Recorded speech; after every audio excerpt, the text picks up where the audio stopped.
So there will be people chiming Stand in. by to launch Fan Stream Sports. Some questions from them. 2, 1. Let's start. Hello, sports fans. Welcome to Fan Stream Sports. Nothing but pure sports. This is the JP Show. JP, it is so good to hear you back on the air. Stand by now. Here's JP. All right, welcome into a very special edition of the JP Peterson Show on this beautiful Thursday. Even though it's raining in Tampa Bay, it's always beautiful. We got lots to get to today, and obviously there's a lot of stuff going on in the political side that we need to talk about in terms of the Rays and the Buccaneers. So we have the former mayor and the soon-to-be mayor, Bob Buckhorn, going to be joining us here in just a second. Also today, we have two lovely gold medalists joining us as well. Brooke Bennett will be joining us in studio, and she's bringing her good friend, Michele Smith, the two-time gold Olympic softball pitcher with her. So we will be talking Olympics. Yeah, I know there's Summer Olympics, but they also do Winter Olympics too. So Olympics is Olympics. Olympics is. Where are you, Tim? I don't see you. Are you popping up today? You told me to pull your thing out, and so well, you can pop up in the beginning, and then we'll get rid of you. Am I allowed to be on screen at the beginning now? Yeah, I wasn't sure if I was in timeout. No, you're allowed if you're going to speak, but we better see you. Oh, okay. So everybody is always concerned about you, Tim. So we got to make sure. Rightfully so. Yes, rightfully so. And then Jerry Schaefer's going to join us. He is the CEO of Red Star Foundation, a group that does great work with our veterans and the problem with veteran suicide. They're going to raise a lot of money for a big gala coming up this week, and we're going to tell you about that as well. And I know you all care very much about the veterans here, so we'll do that at the end of the show. So lots to get to. So without further ado, now we can get rid of you, Tim, and bring in the mayor. Bring in the mayor, Bob Buckhorn. What's up, Mayor? How are you? Good to see you. I am well. Good to see you. Let me pop your mic up. It's great to see you. And you look so resplendent, as you always do. You know, JP, it's, as I told you when I walked in the door today, you said, you know this show. You're supposed to be casual. I said, JP, I sleep like this. The only thing that changes is the stripe on my tie. You know, I just get out of my coffin every day and pop right up. Get out of here. Get out of here.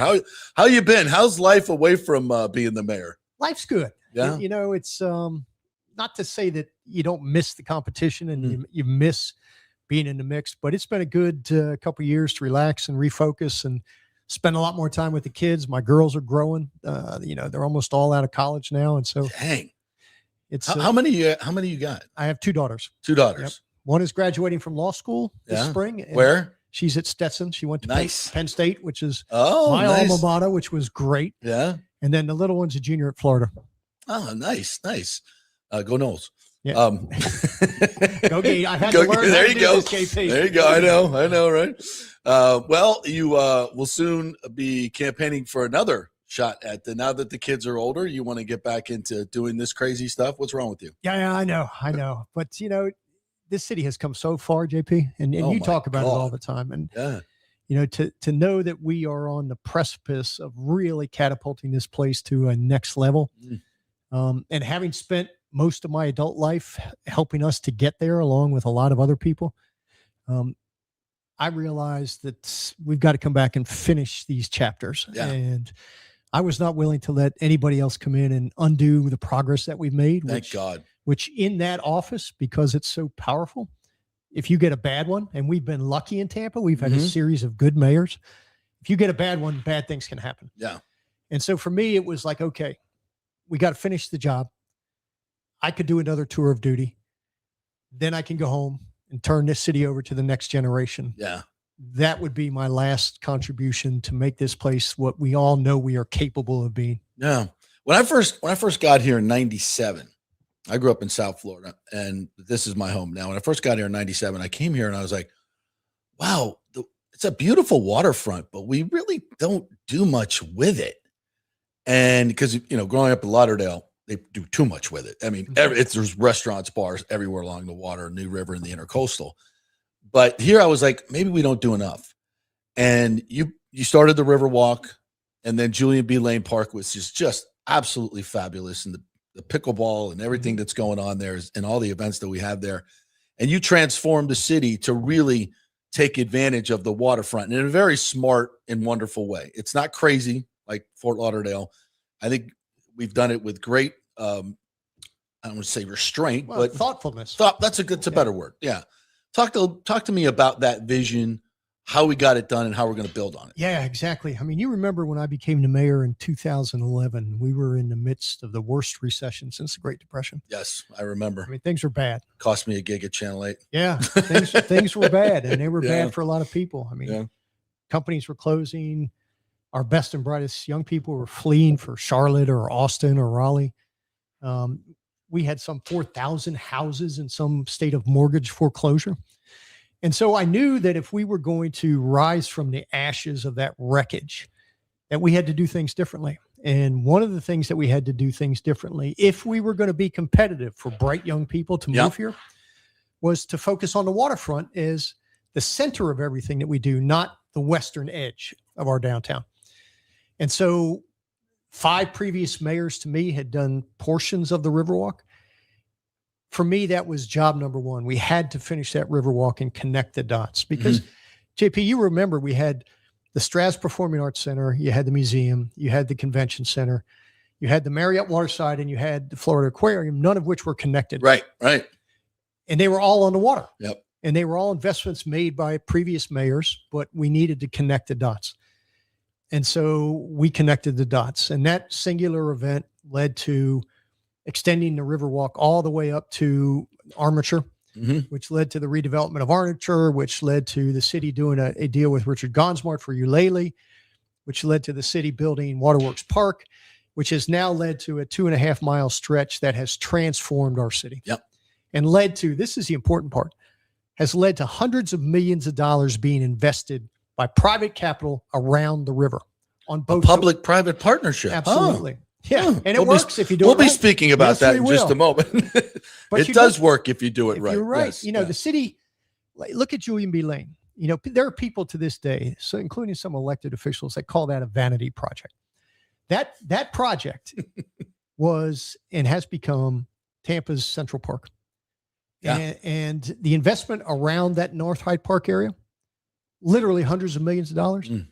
Whoever would have thought you would have seen a Publix at the corner of Boulevard and Main Street in what was a food desert in a very dangerous public housing complex. Yep. Look at that complex now. Look at what the Rome Yard project is going to do. Look at what the completion of the Riverwalk on the west side will do, connecting all the way up to Ricks on the River and to Bayshore on the west side. All of that will center the urban core on the water, which is exactly what we need to do. Perfect. In a responsible way, because there's a lot of green space. It's not just all bars and restaurants and what have you. What was the middle thing you said there? The Rome? What is that? Rome Yard. I took and cleared, I think it's 20 something acres, which was basically a parking lot for our stormwater vehicles up behind Ricks on the River. And so I cleared that, built a new facility for them for the purpose of redeveloping that. Right. And now the Related Group and some others under Mayor Castor are doing affordable housing and most importantly, market rate housing all up there, which will then connect to the Riverwalk on the west side, which will create an entire mixed use neighborhood, both subsidized as well as market rate housing with great view corridors because it's high into downtown Tampa. Oh, that's beautiful. There are a lot of other things on the books that I see up time and I'm like, I never heard of that. What are some of the other things that are already going? Well, you've got Water Street, obviously. Yeah. And that's still going. We got another phase, right? Phase 2 is underway right now. And let me say this, JP, I could not have had a better wingman than Jeff Fennick. Wow. Yeah. I mean, when Jeff Fennick came to town, bought into the vision of what we could be, not what he saw at that time, and committed his resources along with Cascade and Bill Gates to build a project that, again, like the Riverwalk, transformed our city and raised the expectations for who we are and what we could be. So you have phase 2 coming right behind Predalina, and we're the old ConAgra plant. Yeah. We got rid of those silos, huh? Gosh, there are stories I could tell you about that deal. Well, please do. Well, in an appropriate time. But again, Jeff Fennick stepped in, purchased the land. Now, think about this, JP. Connecting Water Street to Channelside potentially to a redeveloped waterfront running from the aquarium all the way around to where Daryl Shaw is potentially doing a stadium at the Tampa Shipyard. Gosh, I totally forgot about that. So he's still going to do that, the soccer stadium there, and that whole redevelop that as well, the marina. Yeah, and you can link. Yeah, keep the cruise ships, but office, residential, retail, all the way around to Daryl's stadium. Yeah, that then connects into Gasworks, which is what Daryl's doing now. Right. Gasworks then comes across and connects into Tampa Heights, where Casey Ellison and Sid Pagidapati are doing a project right behind the YMCA. Again, mixed use, office, residential, retail. That connects through Tampa Armature to the west side of the Hillsborough River. So our urban core, JP, will end at Howard and Armenia. Right. And go all the way up to Columbus all the way across through Tampa Heights, through Ybor City to about 40th Street, and then come down Adamo Drive with livable, walkable, residential neighborhoods, all of which that keep their own identity. Yeah. And then connected, hopefully, by a topic I know near and dear to your heart, of transportation. Yeah. I mean, just think about what that urban experience could look like and what our downtown, which will now extend to both sides of the river, all the way to Howard and Armenia, could be. That would set us apart like nothing other. And that's already done. It's right. Well, it's never been connected though. Right. So those projects, but the plans are in those projects are ongoing, but we've got to find a way to make it seamless. Yeah. Incredible stuff that's already been done. And you got the ball rolling with all of that. And that was fantastic. So that leads us to the project everybody is talking about now, which is the Rays coming in. And yesterday we're talking, I think Ken Hagan said $8 to $10 billion investment, $8 to $10 billion with a B. And Mr. Vinix was what, $3 billion? And now it's going closer to $5 billion. So $5 billion. Yeah. So, and that was a public-private partnership. As we set the table for this, what hopefully will be the next one, let's talk about that one. Sure. And how that was executed and how it relates to this. So we have right in our own backyard a great example of how public-private partnerships can work. So let's talk about how that got done. Exactly. And there is a precedent for that. The circumstances were a little bit different, but here is how that deal came to fruition, at least in terms of the public participation. Yeah. That obviously downtown is in what's called a CRA, community redevelopment area. Now, 30 years ago when that CRA was set up, and there is a CRA in Drew Park, by the way. Yes. Very critical to this. When that CRA was set up, what happens is you take the revenues that are currently being generated in the CRA and you freeze them at that what's called baseline level. All of the additional increase in valuation over that 30 years in property tax revenues has to stay in that area and can only be spent in that area. So the downtown CRA, because of all the growth in the property tax revenues, had a significant amount of money in it. It's a little bit different than Drew Park. Okay. What we did with Water Street was the city took $50 million. The county took $50 million because we split at the time revenues with the county, because the property taxes that would have normally gone back to the county or back to the city had to stay in the district. Okay. So the county put $50 million in, the city put $50 million in for infrastructure, not for buildings, not to subsidize a developer, for infrastructure. So that $100 million built a lot of the roads, did the sewer improvements, water improvements, landscaping, and the developers went and did the rest of it. Right. That $100 million investment by the public on Water Street over the next 20 years will throw off back to the general good over $1.2 billion in $1.2 billion in tax revenues. It may even be more than that. I don't even think they're counting phase 2 yet. So that $100 million translates to $1.2 billion back into the general good, into the public, for things like schools and, public so that safety. goes into the general fund, so to speak. All right.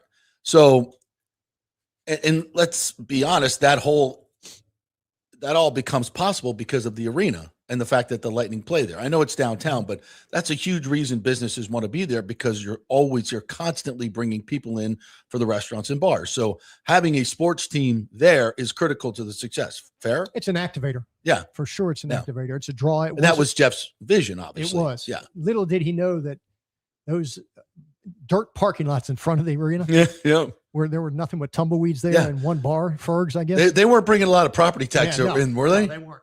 No, Similar to the parking lots at Hillsborough College and the pickleball courts and the tennis courts, which are wonderful, but they don't bring in a lot of tax revenue, nor does Hillsborough College, correct? No, they don't. I mean, Hillsborough College serves an important need, but I think there's a way to marry those two projects in a way that, which they're doing, which is the proposal. And so, no, Water Street, by every measure, was an absolute knocked out of the park success. So if people were to say back then, oh my God, you're going to give $100 million to this billionaire Jeff Vinnick so he can come in and make more money, which I get it. I get that sentiment. I totally do. But I say, well, if I'm going to get $1.2 billion back, I think it's a pretty good deal for the public. Is it not? It is. It is a good deal, depending on how the deal's structured. Right. And it's not just a win-win. It's not just, and this is what separates this proposal that the group has today versus what the previous ownership group. And I dealt with them for 3 years. Yeah. How was that? Painful. Painful. Yeah. Not because they're not nice guys. Yeah. It's because I couldn't get an answer. Yeah. The owner, and we say this, Matt and Brian, I think, always had the community in their best interest. I really do think I love them. The owner was just a different deal. And I, have had my issues with him. And I've said for a long, long time that people, and it's kind of bled into this situation with the Rays. Everybody's like, oh, it'll never get done. It'll never get done. We've heard this. We've seen the render. It'll never get done. I'm like, hey, that was a Stu problem. From St. Pete to Tampa, that was a Stu problem, not us. We're not the problem.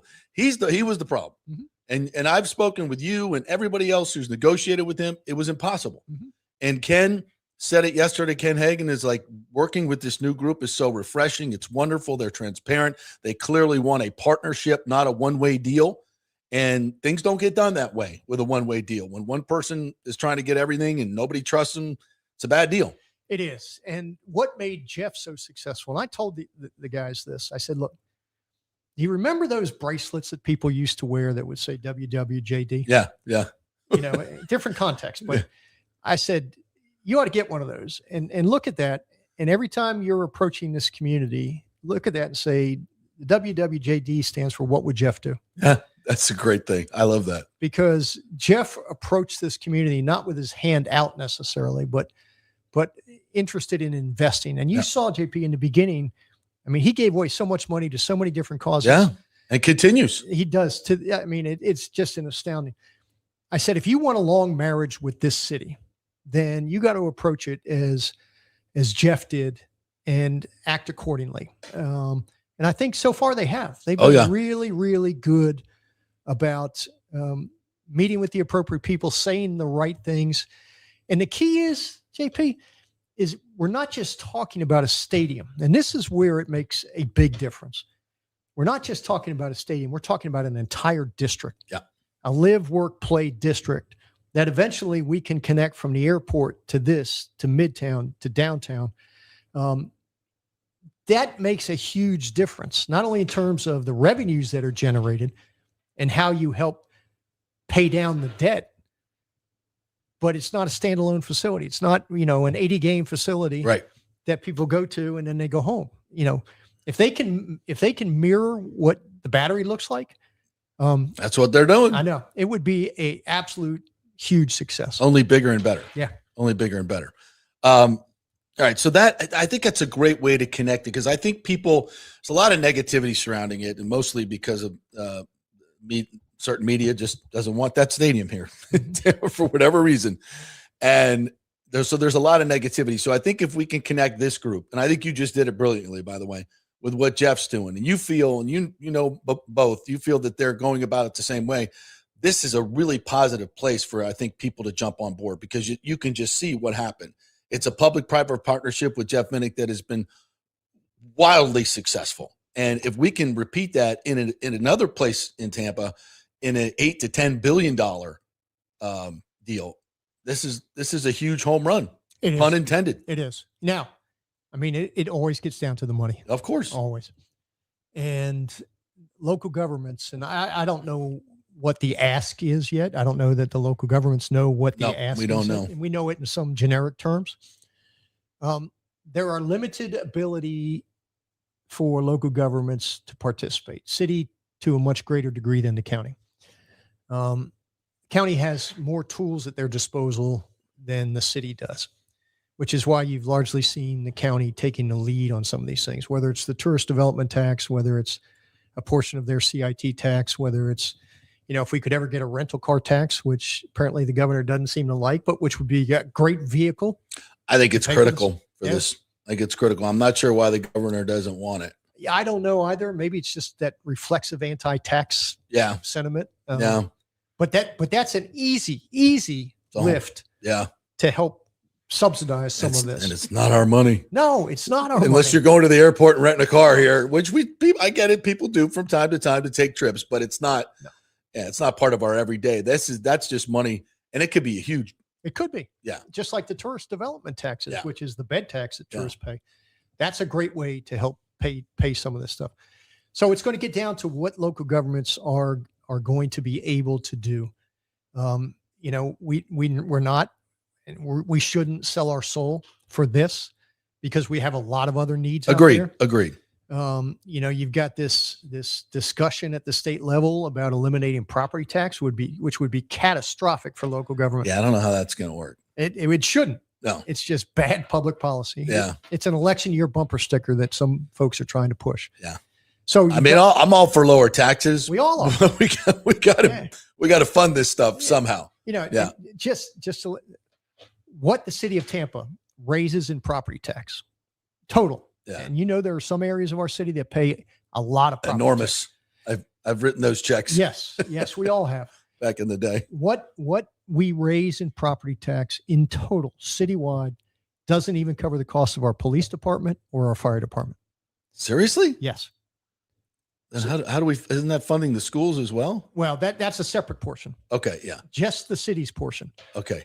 All right. So it's what we pay, we're paying for the schools and it comes on the bill. And it's a separate line item. Okay. Separate line item. But it's all, okay. I got you. So you start tinkering with property tax revenues and you don't give local governments a steady, a predictable source of revenue, of which there are none out there. Yeah.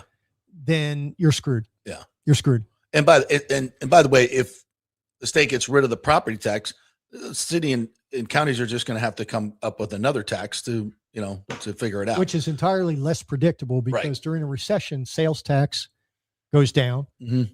Visitors tax, the bed tax goes down because people aren't traveling. So how, as a mayor, are you supposed to budget 5-10 years out for the number of cops you need and the number of fire apparatus? Again, it sounds great. We all want to get rid of our property taxes, but it's not doable in Florida. Bad. Yeah. And we don't have state income tax. So, we're going to get taxed anyway. We know that, but the current structure is good enough. And it's critical, obviously, to this. I mean, if we get rid of property tax, there's no way that the Rays are getting any money. No, so that's all going away. So know that when you go vote, okay, that if you get rid of property taxes, then the Rays thing is, and the Bucks, we probably wouldn't be able to hold on to the Bucks either if we get rid of it. So that's kind of a non-starter. All right, I need to take a break. Let me take one quick break here. And on the backside, we're going to get into really the kind of the nuts and bolts of the proposal that's on the table. And we're also going to talk about light rail, two of our favorite subjects here that we really, really need to get done. So we'll take a quick break. We want to thank the great folks at Genesis of Tampa, Mike Murphy. I was just speaking with the mayor about Mike. We got to get you two hooked up. Great folks over there. They do great things in the community. It's a new dealership up there off of Bears Avenue. Last month, it was giving money to USF Women's Soccer. They're all about making waves in this community in a very positive way. So if you're looking for a car, by the way, these Genesis cars are absolutely fabulous. The technology, the luxury, and the value off the freaking charts. And they'll make you a great deal at Genesis of Tampa. Just go over there and tell them JP sent you. Quick break. Back in 3 with more with Bob Buckhorn, past mayor, future mayor. We'll see. Experience the art of driving at Genesis of Tampa, where luxury meets innovation and every detail is crafted for you.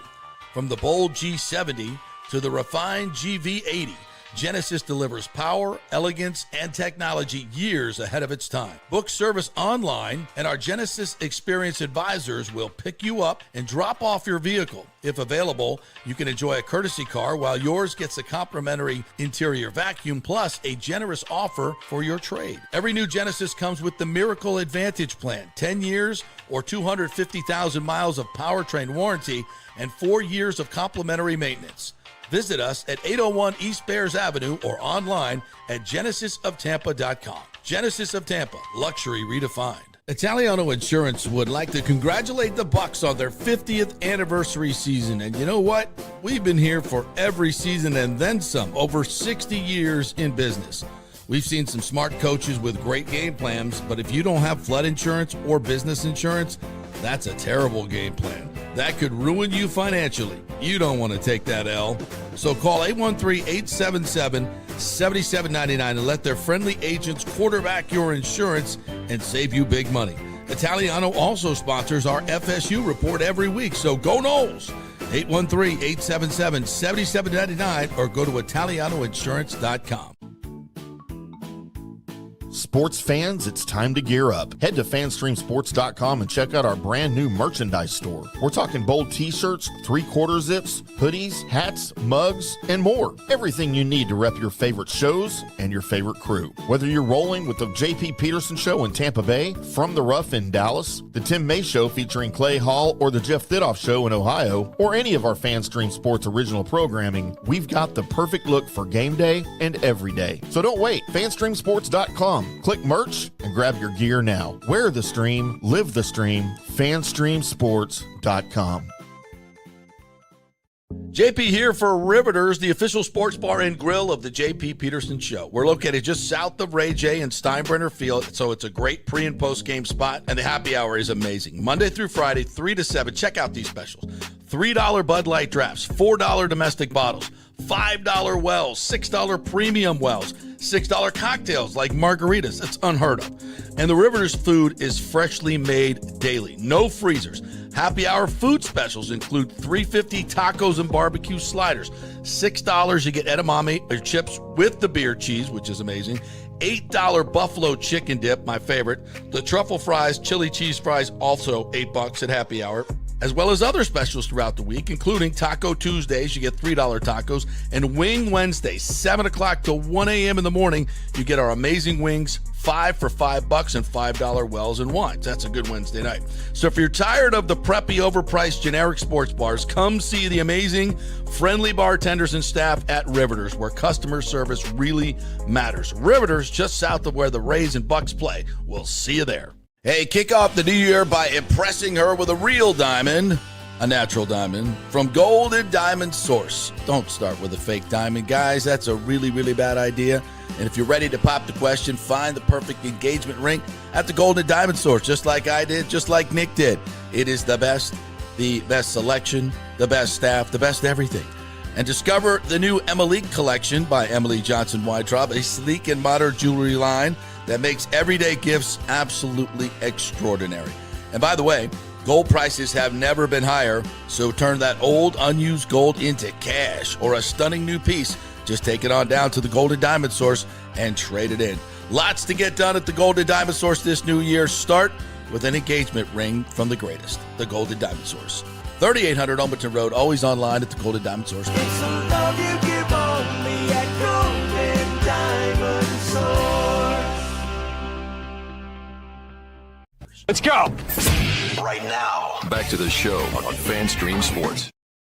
All right, welcome back to the JP Peterson Show here, brought to you by the great folks at Riveters. If you're going to watch the Super Bowl, you're looking for a place to hang out, it is Riveters, Tampa, right there, just north of 275 on Dale Mabry, just south of the stadium, just south of where the Rays will be playing for many, many years to come, allegedly. We love Riveters, inside, outside, great spaces there, great staff, great food, great happy hour. Absolutely a wonderful place to watch any sporting event. If you're going to go watch the Lightning game and you're not going to the arena tonight, Lightning and Panthers, well, put on your boxing gloves and go on over to Riveters because we're going to see some fights tonight. Head on over there. You know where it is, just south of Raymond James Stadium, right there on Dale Mabry. The mayor, Bob Buckhorn, is joining us here for one more half hour. Mayor, thank you so much for your time and coming in. JP. Really appreciate that. By the way, when does all this foolishness start with this election thing? Yeah. Why don't they just give you the keys? Save us all a lot of money and yes, time Yes. and commercials we don't want to watch. I wish the election were tomorrow so I could get back to work. The election is spring of 27. So we're still 12 months out, 13 months out. It will probably kick off this spring at about the year mark. We've opened up a PAC. The response has been amazing so far. We put $1.5 million in our PAC already, and people are excited. They're ready for that next chapter to be written, and I'm ready to go back and write it. And so I'm ready now, JP. I got my eye black on, and I'm ready. I'm ready to fight. It just can't come soon enough. Well, do you know who else is jumping in the race? No, I don't. We're preparing as if everybody will jump in. I had a couple of people approach me.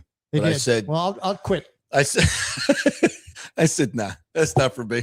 I don't want to go up against Buckhorn. He's got too much money. I can't handle that. It's a contact sport. Trust me. Yeah. The conversations were interesting. I will say that. And I've always thought about getting into politics, but the way it is now, it's just, I like my life the way it is. It's politics has gotten so ugly and so dirty, and maybe this is another show we do, so divided on so many levels. I hate it. I hate it so much. Yeah. I hate the lack of unity, and I've lost friends over it. Mm-hmm. I've lost good friends over it, and it never used to be this way. No, it didn't. And I think we're at an inflection point in our country. Yeah, that's one of the reasons why I like being the mayor so much, is that I don't have the time or the luxury or necessarily the desire for fighting about partisan issues. I really don't care who's a D or who's an R. My party label, as it comes to this job, is T for Tampa. Yeah. And so I will work with anybody to move that ball forward. But you're right. It's gotten really, really divisive. And I am hoping that to the extent that I can isolate Tampa from some of that craziness that goes on and just get the city back to focused on moving this community forward, which is good for all of us, whether you're a D or an R. I agree. I know that people want to separate that stuff, but when it comes to Tampa and the mayor, again, I don't care what party you're, but in that national stuff, and I know everything is, if you're one letter or the other, you have to be no, you don't. No, you don't. No, you don't. You don't have to ascribe to what these people are saying just because they're in your party. The ones that you're an independent thinker. I know that, and I love that about you, and I appreciate that. And I think we all are. I don't want to be, some people will tag me. I don't care. I'm an independent. Mm-hmm. I don't agree with everything on the R or the D. To me, it's about issues. It's about issues and what's best for people. And, a lot of people are hurting, mm-hmm. and we've got to, I know this is a big part of what you want to do, make things more affordable as best you can, but also provide the services that need to be provided. Mm-hmm. So, well, we've been hijacked by the extremes, JP. Yes. Most Americans, and certainly most Tampanians, are somewhere in the middle, little center right, little center left.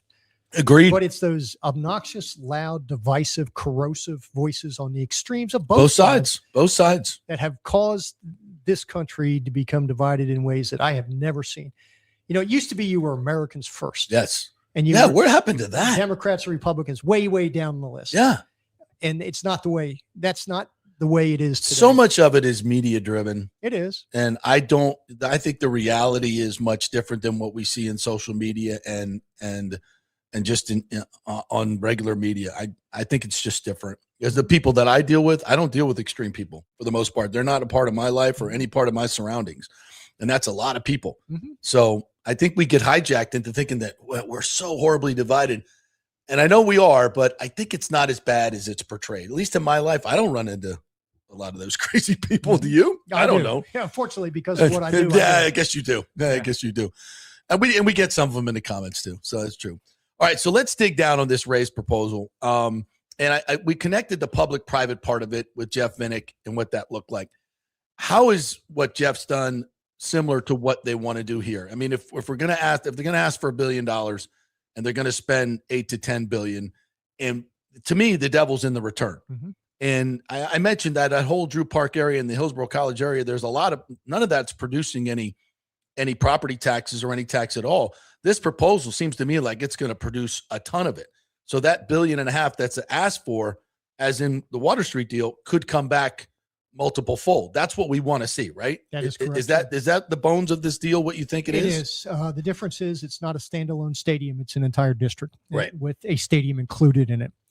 So if they are successful in replicating what Jeff did, which is to build commercial, retail, residential, entertainment, office district, where they are getting $5 a foot for rent and some of those residential units down there, then it could be a tremendous jumpstart, not just for Drew Park, which has desperately needed it. Mm-hmm. It's been largely an industrial area, populated by strip clubs and machine shops.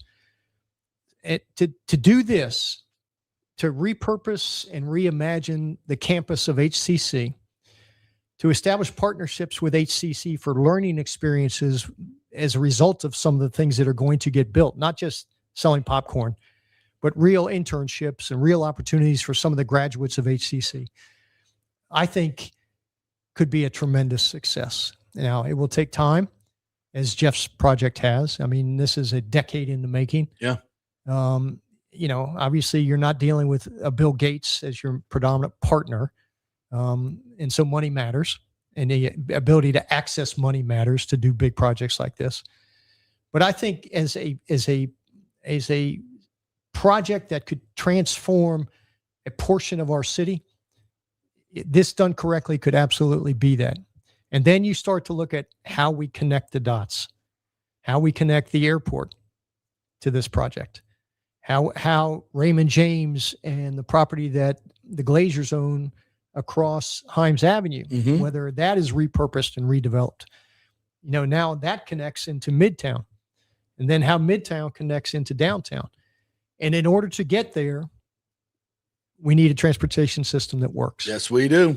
And it can't be, as Mayor Castor likes to say, our definition of mass transit is 2 people in an SUV. That's not acceptable. That's a lot of people don't have access to those SUVs. No, they don't. And it's not mass transit. No. So do you envision a light rail coming from downtown, maybe where Brightline is supposed to be coming? Is Brightline, is that happening from Orlando to Tampa? Yes. Okay. And when is that fruition? They've got some financial issues. Thank you, Rick Scott. Should have had it a decade ago. We appreciate that. Yeah, there's that too. God. They've got some financial issues. They are owned by a private equity fund out of Milwaukee that they've got to resolve. They just launched the Las Vegas to LA line, so they've been focused on that. The rail corridor, thankfully, has been reserved, so you don't have to acquire any property from Orlando into Tampa. So that's a good thing. That's a huge thing. Yes. Yeah. And so now it's just a question of Brightline, which I don't know if you've ever ridden it on the East Coast. I have not. It's gorgeous. I've seen it go by. Hopefully not with your car in the middle of the railroad tracks, which some people seem to like to do. I don't know how that happens. I really don't. Suicide by train. Yeah. It's clean. It's fast. It's efficient. It's in a very enjoyable ride. So we're the next leg. So it could be 5 years, could be 8 years, but it's coming. It will come. So if we connect from there through downtown, and what do you envision the route being now that if we have this sportsplex, we got to have a stop there, right? Yep. Well, let's back up for a second because we got to think about how we pay for this. You'll remember when we passed the all for transportation referendum mm-hmm. that got overturned by the Florida Supreme Court in a really, really political decision, basically eliminated it. So we no longer have that option. That was solely for transportation. It was a 0.5-cent sales tax solely for transportation, for which a portion of it was anticipated to be light rail. So without a dedicated revenue source, you can't do these big projects. Right. That's been our problem historically. There is no pay as you go for, hundreds of billions of dollars worth of transportation work. There's not enough change behind the couch cushions. And I looked during that recession. I know. Desperate. You got to you have to have a dedicated revenue source that gives you a 30-year window so you can issue bonds to be able to go out and do these projects. So we're going to have to go back to the voters and get that referendum passed again. Yeah. We have to. We don't have an option. We will choke on our growth and we'll end up like Atlanta or Miami if we don't have a more robust multimodal transportation system. Agreed. So let's just talk about light rail. Light rail, you could start in either place. You got to find a way to connect the airport to the rest of our community. And Michael Stevens, the new executive director of the airport, is all in on this. So let's just say you have a new stadium in Drew Park. You connect it to there, connect it to Midtown, come down either the interstate or Cass Street or Cypress into downtown Tampa, eventually connecting up to where the Brightline will be. You extend the streetcar up into the Tampa Armature Works and then over into Ybor City for intra-city travel. You then run light rail up to USF, potentially on existing tracks that already exist up there to connect to some of the employment centers up there. And the huge neighborhoods up there as well. Yes. Yeah. I mean, Tampa Palms. And, huge economic engines, Moffett. Wesley Chapel. I mean, instead of driving all the way into town, you drive to the light rail, hop on it. There we go. And so I think that is what our future looks like, but we got to pass that referendum first. Yeah. I think everybody's for that. We can get that done. We have hit the pain threshold. Yeah. Anybody who sits in traffic around here will vote for that in a heartbeat. I think it's an absolute must. And it would connect right to the Sportsplex, which is right next to the airport. Would it run to West Shore? It would run right through West Shore. Yeah, sure. Yeah. And maybe one day we'll have it going across the bridge to connect us. That would be nice. Why can't we have a transportation plan for the entire area that includes Pinellas and Hillsborough and past? Like, aren't there other areas in the United States where you have 6 and 7 county areas that come together in a transportation? Right? Denver, Phoenix, San Francisco, Washington D.C., where I grew up. Yeah. It's not rocket science. You just get the egos and everyone's got to give up a little bit of autonomy. Yeah. And be willing nobody to ever do likes to do. No, the bus system's a great example. That bus system ought to be Hillsborough and Pinellas under one ownership, management. So we got to get beyond that. And I think we're getting to the point now where being parochial is not an answer. No. I mean, we're growing so fast, which is a good thing. That if we don't deal with this, the growth will overwhelm us. Well, and that's kind of another transition to this stadium, because there are a lot of people, media outlets, that don't want this, that feel like it's just, first of all, I didn't grow up here. And when I came here and this provincialism of St. Pete versus Tampa, I never understood that, because I came here and I was like, it's Tampa Bay, because I grew up in South Florida and Miami, Hollywood, Florida, Fort Lauderdale, West Palm. It's one city. It's one huge city. It's not like I never thought of it that way. It's just one big city. You get on I-95 and you go from one to another. It is what it is. But here it's like there's some, the Bay is some dividing wall, and there's, we're divided, and people argue about it. Like, St. Pete is an unbelievable downtown. Yes, it doesn't need a baseball stadium. It's a terrible place for a baseball stadium, and 81 games midweek. It's not, but it's a beautiful, incredible place for the arts, and soccer, I think, fits really well there, by the way. And the beaches and everything. It's fantastic. It's an integral part of what makes Tampa Bay unbelievable. And Tampa is the place for the airport, the stadiums, and those, and the business center. That's kind of how it all works. And I think it works great together that way, quite frankly. So I don't like that part of it. But so if everybody comes together, it helps build this particular project in Tampa. And I think it's where it's always should have been. So I guess what I'm saying is how do we get this done from a unity standpoint? I mean, how do you reach across the Bay and say, let's all get together and do this? Yeah, great question. And I think you saw when Mayor Kreisman and I were there, the two of us knocking down a lot of those. You guys did a great job. Well, he was the first to say, hey, let the Rays look in Hillsborough County. To his credit. Yep. Huge deal. Yep. And every time I was with him, I would give him all that credit for that. Was a courageous move for him. Big time. Yep. Big time. And so he and I knocked, because we had been friends for 30 years, long before we became mayor. So we realized that we're not in competition with each other. This is not, we market the Tampa Bay area as a region. He and I traveled the world together, pitching Tampa Bay for economic development purposes. Those bridges should be not barriers, but conduits to cooperation. Yes. And it's some of the age old, and it's gotten much, much better, JP, much better. There's still some lingering pockets out there of parochialism and, hurt feelings over who got USF 30 years ago. Or the reality is, every time St. Pete gets a corporate relocation, half of those executives are living in Tampa. And every time we get something, St. Pete benefits as well. Absolutely. So we don't have the time or the luxury for the foolishness of that parochialism.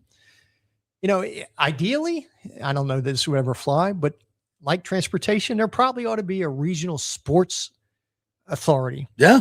that manages all of the different, major sports entities in the Bay Area, made up of Pinellas, Hillsborough, maybe even, Polk County, just for economies of scale. Yeah. And, to make sure that we're doing it right, we're all on the same page. Same with aviation authorities. Why we have St. Pete Airport right across the bay from Tampa Airport under different management. Yeah. Why not take a look at, consolidating it, give everyone a voice at the table and having it run more efficiently. Well, yeah, imagine how easy it would be able to get the Rays Stadium done if St. Pete and Pinellas could kick in money, because they're going to benefit as well. Yeah. And how many of the fans as a percentage are Pinellas fans? A lot. Yes. A lot. Yes. So it seems that's totally inefficient way to do things, quite frankly, but be that as it may.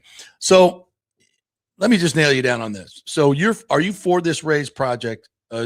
Obviously the devil's in the details, but we've got a pretty good framework of what this is going to look like. And do you see enough tax revenue there that can be generated, that is not being generated now? I think this is a key thing that people need to understand, that people say, well, we're giving away this valuable land. Well, it's not been valuable for quite some time. Nobody's wanted to do anything on it. And the only reason it's going to be valuable is because you have a baseball stadium there and the entertainment complex around it. There are probably 6 to 10 cities in America that are praying we screw this up, so the Rays will go there.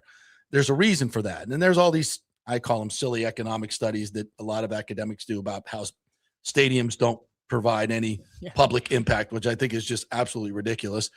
But do you see where there's a good public-private partnership, and are you for it? If it and under what parameters will you be for it? Yeah, great question. Let me back up for a second. Obviously, it's going to be determined by what the ask is and how much the cities are able to contribute. The Rays are going to have to be respectful of the financial reality of what the city and the county can do. We can't do more than we are capable of doing. Do I think there are methods by which we could fund this that it would be successful? Yeah, I do. Do I think if it's completed in the ways that it has been outlined, and it's not just a standalone stadium, but the entire district as they have laid out, I think it would be a huge, huge win for our community.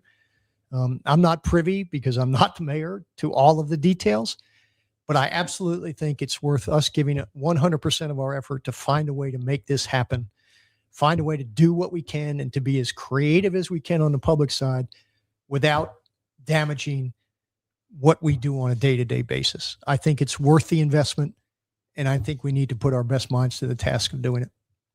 Man, I love you hearing you say that. That's freaking awesome. It's a game changer for that area. Yeah. If we can do it right. And all of Tampa. Yeah. And Tampa Bay. Yep. I hate to even say and Tampa. The most important thing is, JP, I like these guys. They're easy to deal with. I've met them all. Ken Babby is a great face for this, because he gets it. He's engaging. He's interactive. He's humble. I think this is the right time, the right team at the right time to get this done, which has been long overdue, and has survived in spite of some very tenuous circumstances. These are the right guys to do it. But again, it's got to get down to that bottom line. It always does. We can be aspirational. Yeah, but absolutely. we got to be realistic about what we collectively, local government, can do. How important are the Rays to the experience of living in Tampa Bay, in your opinion? I think it's a huge value add. I don't think it's something that we can afford to lose, because you end up in a pursuit to get it back, which ends up costing you twice as much. Great point. I think our trajectory, we don't have to have them, but we would love to have them, and they deserve our best efforts to try and keep them here. But I think in the scheme of things, as we are growing and as we are becoming that city we aspire to be, I think the Rays are a part of that in a very positive way.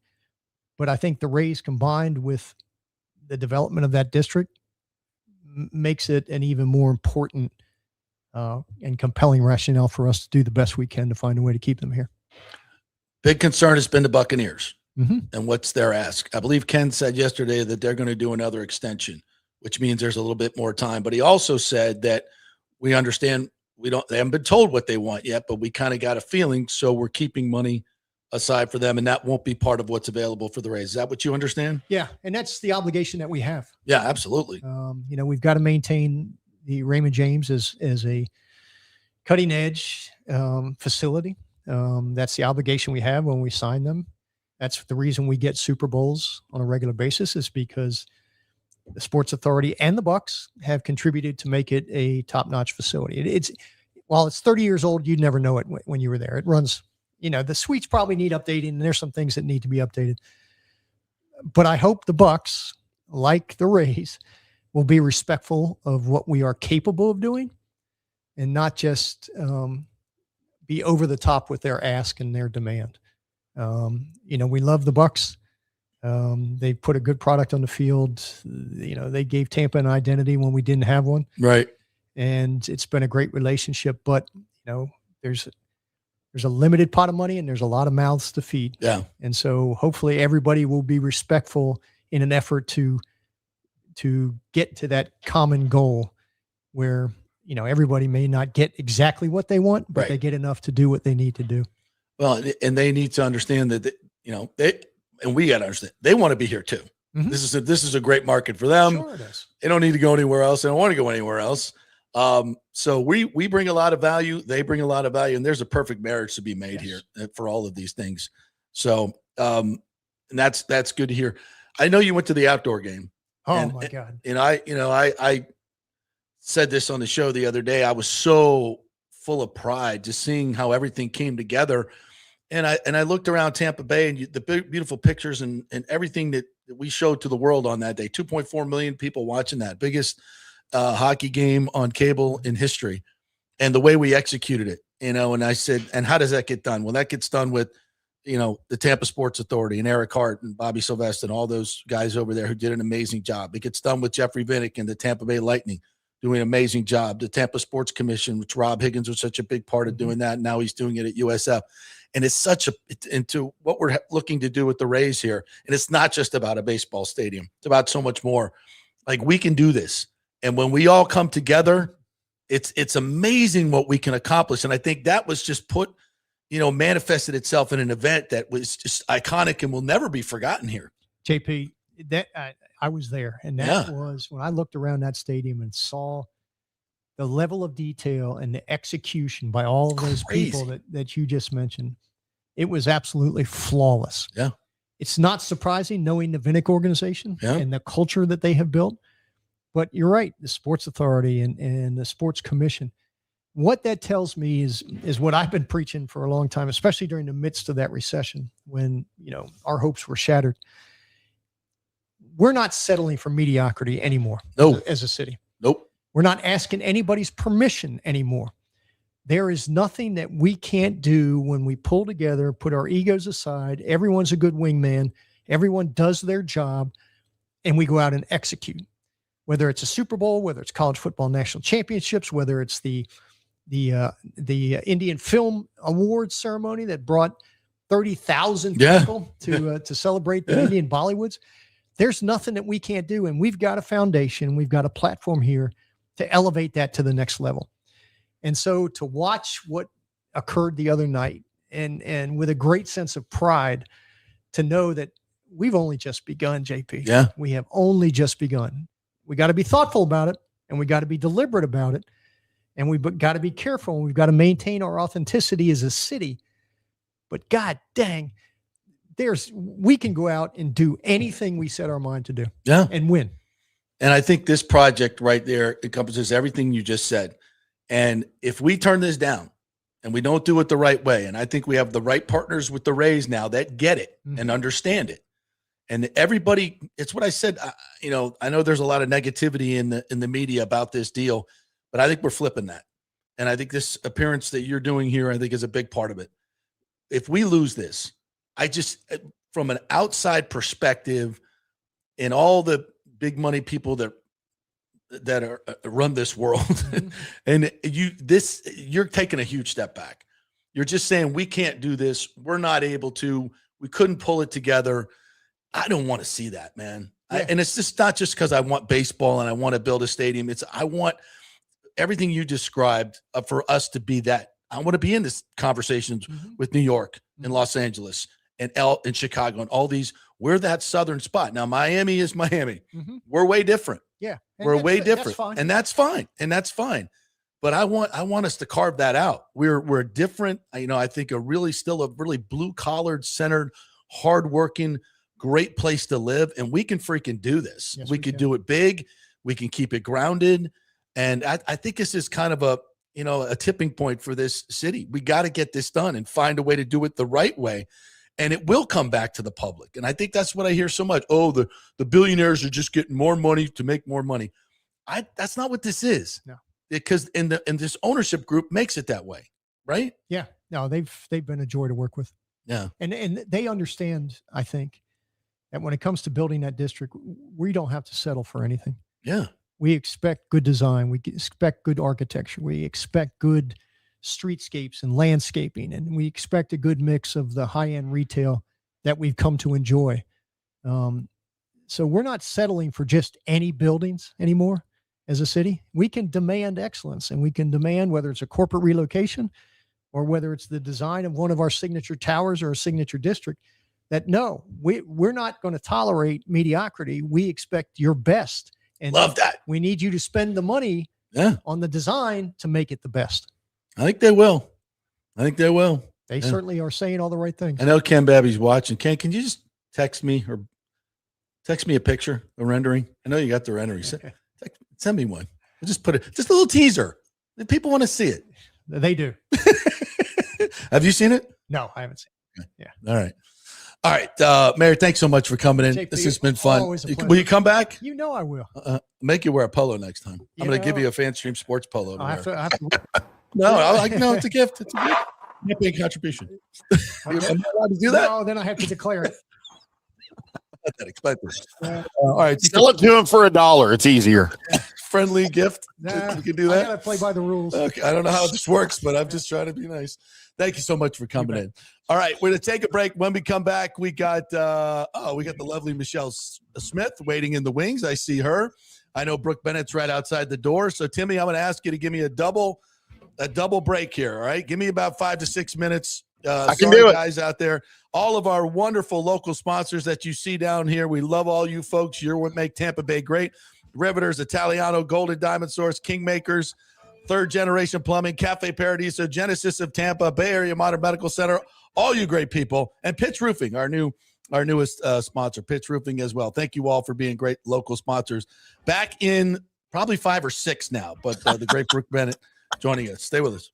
Italiano Insurance would like to congratulate the Bucks on their 50th anniversary season. And you know what? We've been here for every season and then some, over 60 years in business. We've seen some smart coaches with great game plans, but if you don't have flood insurance or business insurance, that's a terrible game plan. That could ruin you financially. You don't want to take that L. So call 813-877-7799 and let their friendly agents quarterback your insurance and save you big money. Italiano also sponsors our FSU report every week, so go Noles. 813-877-7799 or go to italianoinsurance.com. Experience the art of driving at Genesis of Tampa, where luxury meets innovation and every detail is crafted for you.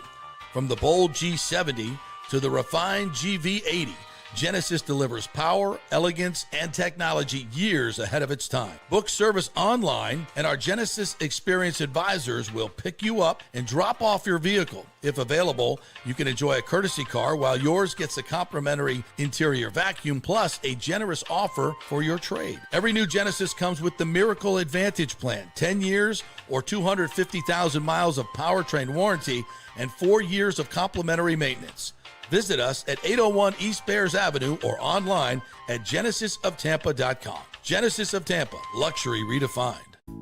Sports fans, it's time to gear up. Head to fanstreamsports.com and check out our brand new merchandise store. We're talking bold t-shirts, 3/4 zips, hoodies, hats, mugs, and more. Everything you need to rep your favorite shows and your favorite crew. Whether you're rolling with the JP Peterson Show in Tampa Bay, From the Rough in Dallas, the Timm May Show featuring Clay Hall, or the Jeff Thidoff Show in Ohio, or any of our FanStream Sports original programming, we've got the perfect look for game day and every day. So don't wait. fanstreamsports.com. Click merch and grab your gear now. Wear the stream, live the stream, fanstreamsports.com. Hey, kick off the new year by impressing her with a real diamond. a natural diamond from Golden Diamond Source. Don't start with a fake diamond, guys. That's a really, really bad idea. And if you're ready to pop the question, find the perfect engagement ring at the Golden Diamond Source, just like I did, just like Nick did. It is the best selection, the best staff, the best everything. And discover the new Emily collection by Emily Johnson Weintraub, a sleek and modern jewelry line that makes everyday gifts absolutely extraordinary. And by the way, gold prices have never been higher, so turn that old unused gold into cash or a stunning new piece. Just take it on down to the Golden Diamond Source and trade it in. Lots to get done at the Golden Diamond Source this new year. Start with an engagement ring from the greatest, the Golden Diamond Source. 3800 Alberton Road, always online at the Golden Diamond Source. It's the love you give only at Golden Diamond Source. JP here for Riveters, our new official sports bar and grill of the JP Peterson Show. And just like our show, no BS, no corporate chain feel, just amazing, authentic folks serving great comfort food in a casual atmosphere at unheard of prices. Riveters is located just south of Raymond James and Steinbrenner Field on Dale Mabry, walking distance to the park, so free parking, great place for pregame and postgame. Let's talk about fresh food. Nothing is frozen. Burgers, wings, prime rib, roasted fresh daily, never frozen. That makes a huge difference. The mahi, the salmon, also super fresh.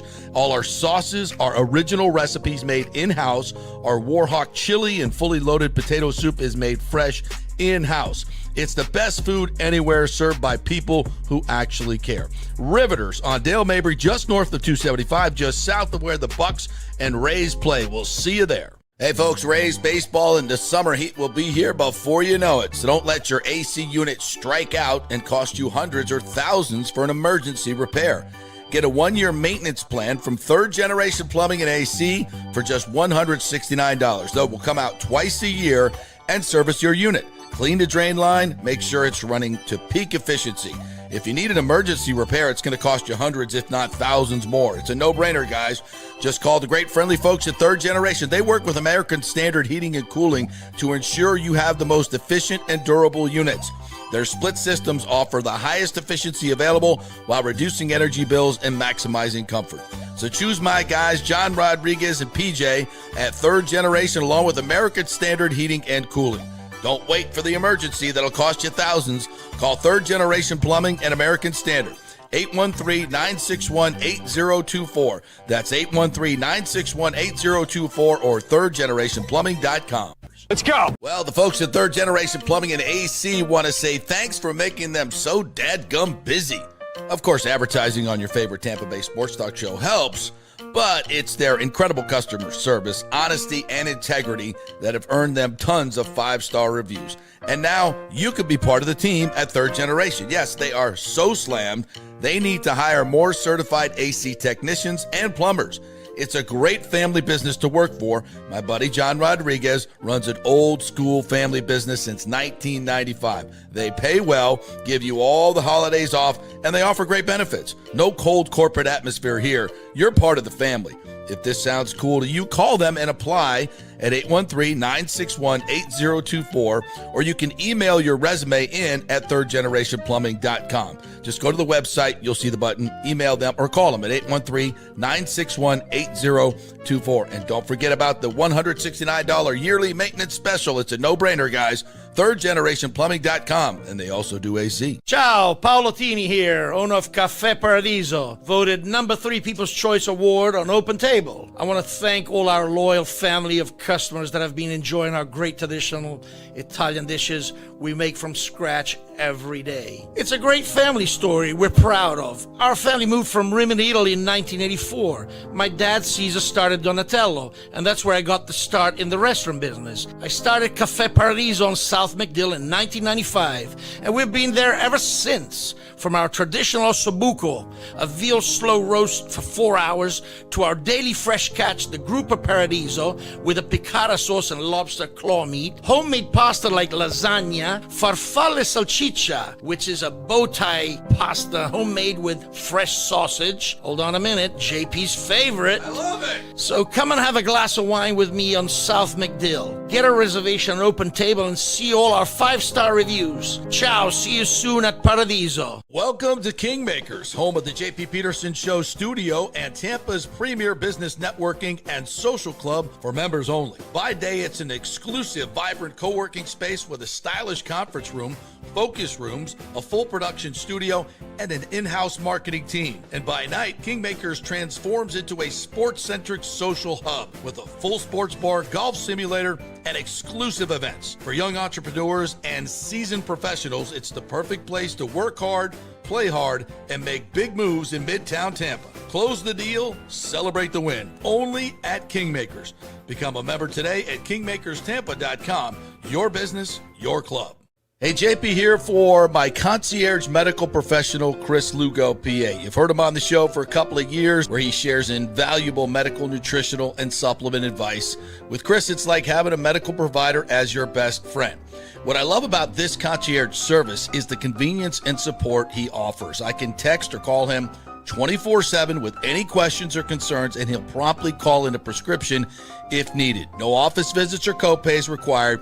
It gives me peace of mind knowing I have someone genuinely invested in my health, not just focused on insurance profits. And the best part, the Bay Area Modern Medical Center's personal concierge service is more affordable than you might think. Don't let insurance companies dictate your health care. Take control of your health and wellness today. Visit BAMMC.com for more information and to schedule your initial free consultation. Empower yourself and take charge of your personal health with BAMMC.com. Let's go. Right now, back to the show on FanStream Sports. Oh my goodness, I think I just got a rendering. Did I get a rendering? We love our renderings. Oh, wow. Yeah. Make sure you proof it before you show it on the air. I'm sending it to you. I'm sending it to you. All right. I trust this. I trust the guy that just sent me this. So All right. It wasn't me, so maybe was it Ken? Ken, did you send this to me? Welcome back to the JP Peterson Show, as we produce on the air here, as we're known to do. Thank you very much for all of our sponsors there. And the biggest thanks goes out to my two next guests, the great Brooke Bennett, 3-time gold medalist here, joining us in studio. And my eternal thanks to Michele Smith, though I think it may have fallen asleep while waiting in the wings for that. Michele, let's bring Michele in as well. Welcome to you both. How are you, Brooke? JP, you're gonna have to pull your main camera out for me to get her in.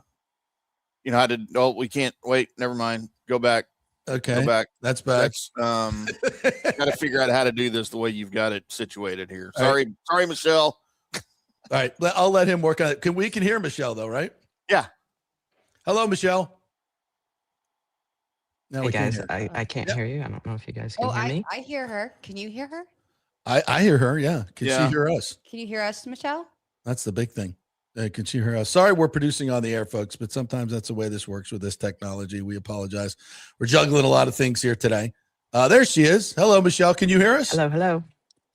Good morning. Put your speaker on. She can hear us. We hear her. We hear you, but she can't be able to hear us. I can't hear you guys, so it's saying that you all can. I see myself, but I cannot hear y'all. So I might need to jump out and jump back in. Yeah, do that. Yeah, do that. We're doing hand signals now.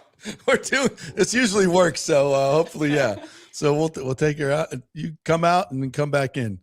So I'll text. Yeah, I think she got. I'll pop her in whenever she comes back in. I'm gonna make sure that I say this. Okay. Jill Walker says to tell you hello and to give you a very big hug. Thank you, Jill. So I got it done right as we're waiting for Michele to come back in. How are you? You got a lot going on. Huh? Well, I'm trying to keep up with you.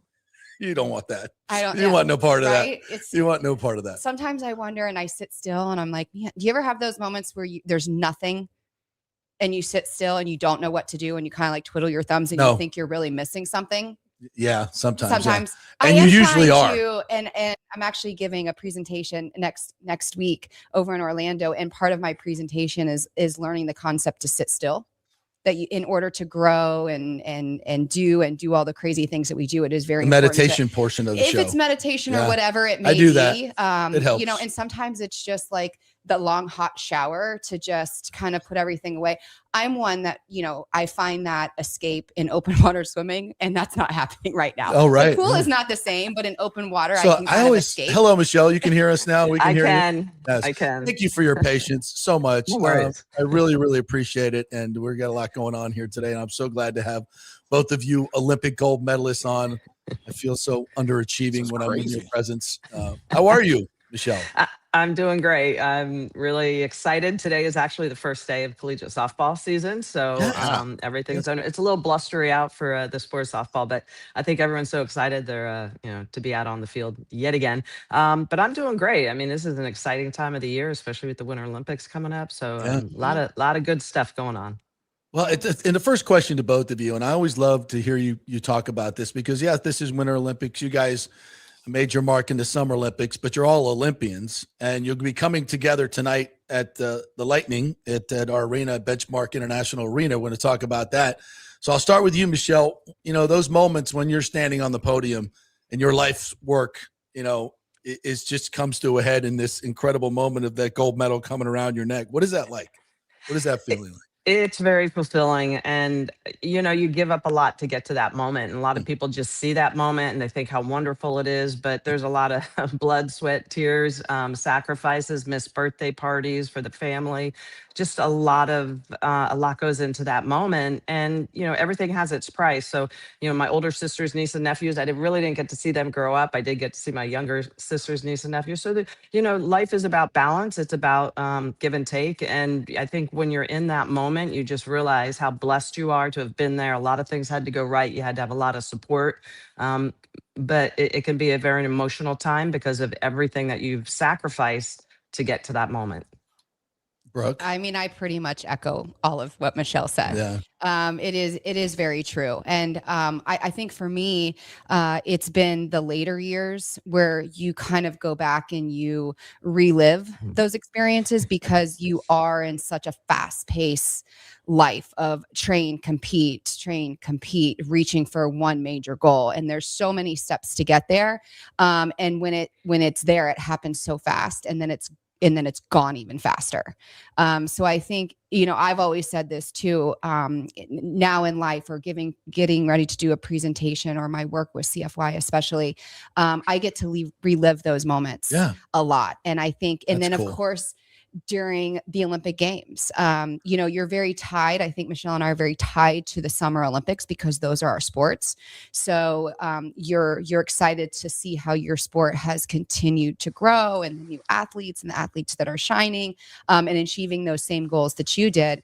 But I love the Winter Olympics just as much because it's so drastically different than the summer. I mean, I was getting heckled at work last week because I talked about how much I love to watch curling during the Winter Olympics. And it was on this morning. And you know, Team USA is like already after 2 days and starting their second day is near perfect. And it's just a sport that you don't know a lot about until every 4 years, but you do find yourself on the edge of your seat watching it. So if you're laughing at me, give yourself a chance. It seems more like a drinking activity game, but it's, you know, which I could probably excel at. Hey, have at it. Get your friends over and make up a curling drinking game. You know, Michele, you and Brooke both had the experience, though, of winning gold on U.S. soil in '96. Yeah. So is that different? That must take it to another level, right? Oh, it does. I mean, to have your friends and family, it's easy for everybody to get there, obviously, assuming they can get tickets. But it also adds a lot of pressure because for Team USA, we were expected to win. So, you know, that it just puts it in an area of your mind where you feel like, okay, we can't lose. We got to be at our best. And you try to separate that pressure because those are the things that actually usually keep you from being your best version of yourself. So I would say absolutely, it's wonderful, but you have to really understand how to focus and channel what is truly a lot of distractions. And, you know, for the sport of softball in the Atlanta Olympics, it was a 10-day period. And when you're competing for that long, I mean, a lot of Olympians come in and compete for 1 or 2 days, and then they're like, woo, having a great time.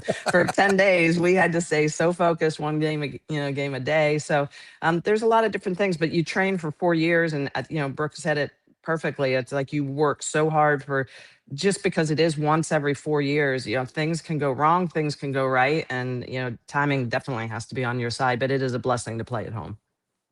Yeah. You remember? Oh, for me, both. I mean, yes, being on U.S. soil and being in Atlanta and so close to home. I mean, my high school principal and his son were there and at my event, who was one of my best friends growing up. So you look in the stands. I remember for me, I was able to look in the stands, and I knew where they were sitting, kind of just in line with the starting blocks at that end. So there's familiarity there, and it was kind of that point where I got to calm my nerves. On the flip side of that, going to 2000 for me, for my second Olympics, that was almost a little bit of the same feeling, because swimming is such a huge sport in Australia. Yeah. It is like, I think it probably goes rugby and then swimming. Yeah. And for my 2 events, the Australians did not make it into the top 8. So then therefore you kind of become that person to cheer on. So the fans in Sydney and the stands, were packed. So it was very loud, and you could feel that energy, because they do love their swimming, and they even love their distance events. So I kind of got the best of both worlds. Yeah. And of course, the next, couple of years now that we're going to be, into the Winter Olympics. And I think with that closing ceremonies, all those athletes, that are going to be eyeing LA 28, especially the American athletes. Yeah. It gets really real once you are the next Olympics coming up. So you kind of feel the Olympic sensation going through right now. And, those summer athletes, I can always remember watching the Winter Olympics and then closing ceremonies. It's like the next time the Olympics happen, I could be there. Yeah. So the excitement then builds. And that might be my first. I've never been. And I'm looking forward to kind of feel and reel in what that excitement is going to be like for LA, because it's the first time that the Summer Olympics are back on U.S. soil since the Centennial Olympics, where Michele and I were. That's hard. That's hard to believe. Not that long ago, Michele, right? It was like yesterday. No, yesterday. Yeah. Now, Michele, your sport has exploded. I mean, softball now, real professional softball league, and women are making money now playing professional softball. That's something you just dreamed of as a kid, right? Yeah, well, especially playing in the U.S. I played 16 years professionally, but I had to go to Japan. So I had to live on the opposite side of the world in order to play professional softball. But no, absolutely. The game rates really well on television, which is why ESPN, really airs a lot of it. We have the ESPN Clearwater tournament coming up next weekend. Talk a little bit about that, yeah. Yeah, so it's a great event. I mean, when we first started this 7 years ago, we had a lot of linear windows, but they were on like SEC networks, and a lot of it ESPN plus streaming, and only one ESPN2 window. Now, for me, my 8 hits or games during this tournament, 7 of the 8 are going to be on either ESPN or ESPN2. So it just shows if they're taking those windows and not showing basketball, they're showing, because it's basketball season, and they're showing softball. I mean, it just shows how well getting good numbers, sport rates. Absolutely. Yeah. It's a great environment for, young ladies to come out and their families, moms and dads, to bring their kids to. So it's just a really fun event. The city of Clearwater's done a great job with Pinellas County of really honing it. And because of its success, we're actually going to be upgrading the Eddie Seymour fields coming up in 2028 for the 2028 Olympics, so the Olympic team can come in and train. So yeah, there's a lot of great stuff going on. I know the Rays, we're all excited about what's going on with the Rays, but the sport of softball is absolutely growing, and Clearwater is one of the best softball towns in all of America. Yeah, it's become a huge deal in Tampa Bay community. I'm leading the charge, to just stop talking about Pinellas, and I don't want to talk about Tampa. I want to talk about Pinellas. I want to say Tampa Bay. I try to never say Tampa. To me, it's just Tampa Bay. Right. And that is the softball event out there. I've been there one time, and then it's amazing. Like how many teams do you have, and like the total attendance and all that? Yeah, 16 teams. The economic impact has just been incredible. We get thousands of fans to come in.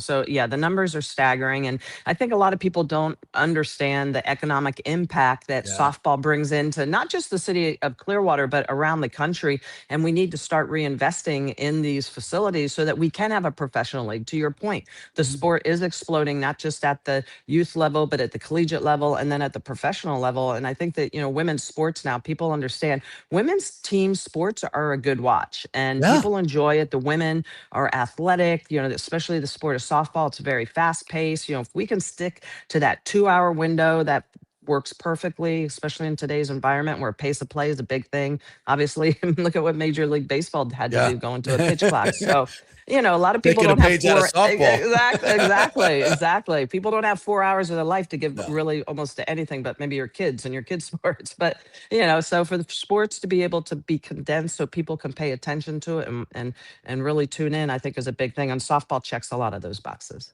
Well, I think what's great about this tournament, I've been, here and there for the last couple of years. And Michele, I'll get to you on some of the who's and the who's that we're going to be able to watch during this, because I know that the tournament has grown so much. So we are getting those top schools and those top players. But Michele, talk about like the fan base. I mean, both of our involvements with CFY, and we do a lot of funding for two of the big softball programs, the Bombers and the Bullets. Michele, what have you seen? And I see it from one angle, but you know it because you lived and breathe it. The development, like you said, of youth sports and the girls getting into softball so much younger and really just honing into this kind of being their sport, where before maybe you fell into it, but now the girls almost look to be picking it from a very young age. Yeah, absolutely. It's a great team sport. And, team sports for young girls is very important because it teaches them, camaraderie and to be able to lean on each other, not compete, like collaboration over competitiveness within your own team. I think the other thing too, Brooke, is that softball is a sport where you're not really, it's like baseball. You're not reaching your peak until maybe you're in your 20s, early 30s, unlike swimming, gymnastics, some of those sports, you can reach your peak in your teens, right? And you're not going to see many teenagers on an Olympic or professional softball team just because it takes so long for that athlete to develop. And so for young girls to have opportunities to play within their communities, and I like to, even Little League, is a perfect example. It's community-based softball, so they get a start there, and then maybe they roll into travel ball, and that's what the Clearwater Bombers and the Clearwater Bullets are. That Clearwater for Youth sponsors and helps them, so they can travel, so that young girls who maybe are economically disadvantaged, they still have the opportunity to play sports at a high level. And that's what we need, right? It's really about giving young athletes a leg up to be able to live their dreams someday, whether or not it's a collegiate dream or an Olympic dream, but it's just really helping facilitate opportunities for young girls. And we do a good job of that in our community. I need you to do me a favor, Michele, just real quick. I have a young stepdaughter. Her name is Lolo, and I'm trying to get her into team sports. Can you just look in the camera, give me like 15 seconds and tell Lolo she needs to play softball? Lolo, you need to play softball. I'm telling you, you're going to love it. You're going to be in that batter's box, mashing home runs. You're going to love it. It is, and guess what? Usually after the game's over, you go for ice cream. Win, lose, draw. You go get some ice cream. You can't beat that. You nailed it. You absolutely nailed it. All right, you guys talk about what's going on tonight at the Lightning, because I have no idea. I'll just be there. I'll just be there hosting, but evidently you got the email. Yeah. So this actually is a conversation that started with me and the Lightning back after the Paris Olympic Games, and they wanted to host our Olympians because, what have I always said? Tampa Bay is the hotbed of Olympians, right? And so we started this conversation. And then what happened? We had a date planned. Everything was planned out. I was, basically getting Olympians to come in and having that conversation. The Lightning are going to showcase us and put us up for a great night of hockey.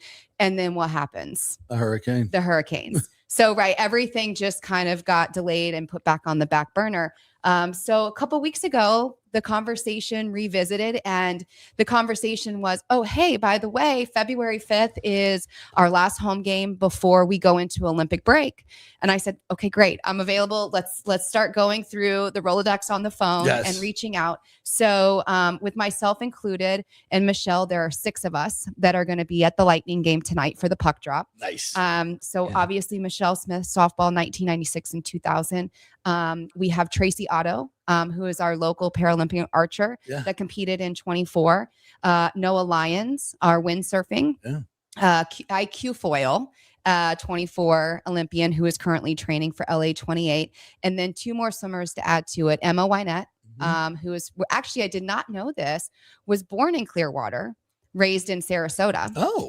Graduate of UF. And then, of course, our very own current world record holder in the 1500 meter freestyle, Bobby Fink, will be attending. Awesome. So that's a lot of gold. We have puck drop. I will be with you at first intermission. I think Michele is going to be doing a radio interview at some point. They're going to stage us for a meet and greet. So just a fun way to kind of send off what the Lightning are sending. We got 11, I think. 11 guys. I think I looked it up, 6 different countries. Got to kind of give the favorite to Gunsel though, because he's the only American one going, because we got Sweden. Our coach is like coaching Canada too, so we have to be nice to the Canadians. 4 of the Go guys Canada, so but a fun night. And I think we always talk, and I was listening to your conversation with Bob Buckhorn, who I just love, and talking a lot about what the Tampa Bay Lightning have built here. And with Jeff Vinnick, for them to reach out and want to kind of tie this all in. Tonight's game is called Go for the Gold, right? Can sound cliche, but it's so perfect. You got to use it when you can. I think with everything that you've talked about with the Rays and what they're trying to do, we've got a great example with the Tampa Bay Lightning. And if we can just build off of that, and we have the kind of the trio of the professional sports, it's going to be a fun night tonight. And I was so happy. Michele is always so busy. And I know now that softball season has officially started. That's right. I typically get little text messages or here, but I don't get to see Michele that often. And she does sit on the CFY board and is very involved in what we do. So to have her text me back when she was one of the first ones that I asked about this, and she said yes, I was like, finally, because I asked her, and Michele always feels so bad. I'm sorry, I'm out of town, but I got her this time. Well, it's going to be so great to see you all tonight together. I mean, it's such a sense of pride to have you all here. I mean, you're Tampa Bay. You guys are, and you bring home the gold, and it just, for all of our local teams, that's another level, and one of our guys is going to be bringing home gold, our hockey players. We don't know who's yet, right? But unless February 22nd. I think we have a guy on almost every team. So somebody's bringing home gold. That's right. So it'll be fun. So Michele, thank you so much for joining us and your patience. I really appreciate it. I look forward to seeing you again tonight and celebrating all of you Olympians. You guys are so special, and we really appreciate you so much. And to give you this platform to be appreciated by Tampa Bay is awesome. So thank you. Awesome. Well, thanks for having me. It was a great time. Thanks, Michele. Thanks, right, Michele. See you tonight. All right. Bye-bye. All right. You're not going anywhere. No, I'm stuck. You're stuck with me. By the way, Michele, if you want to, well, she's gone now. If you want to stick around and see the renderings, you want to see the renderings? Yeah. Timmy, do we have a drum sir. roll? Yeah, we don't need a drum roll, do we? I don't think I have a drum roll. That's the best you're going to get. Oh, we got a bongo drum roll. And whoa. Are you on? You can't see this. Hold on. I have to slide over. All right. Slide. She's getting up out of her chair. I just want you to see this. We're producing on the air. As we do. Share this. Look at that. Strengthening our regional identity with a modern, distinctive ballpark that reflects where baseball belongs in the heart of our growing community. Look at that. Translucent roof.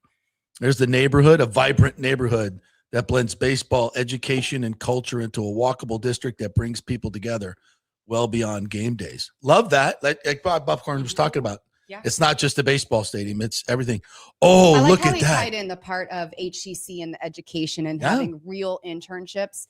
It was you know, you get into like the rabbit hole when all this starts to come out, and you know, you kind of feel bad for St. Pete. You feel bad for like the businesses over there. Like, gotta love Mark Ferguson with Fergs. I mean, such a great. They're going to get more money. They're going to do whatever more. they build there is going to be better. But it's so funny when people get into this rabbit hole, and the one common thing that they started talking about was the traffic on Dale Mabry. Oh yeah, I'm gonna say, you know, everybody when you say a stadium location, everybody wants an express lane to the stadium and a front spot. And if it doesn't have that, I'm not for it. Right. It's like you're going to a baseball game. There's going to be traffic and there's going to be parking issues. Right. Okay.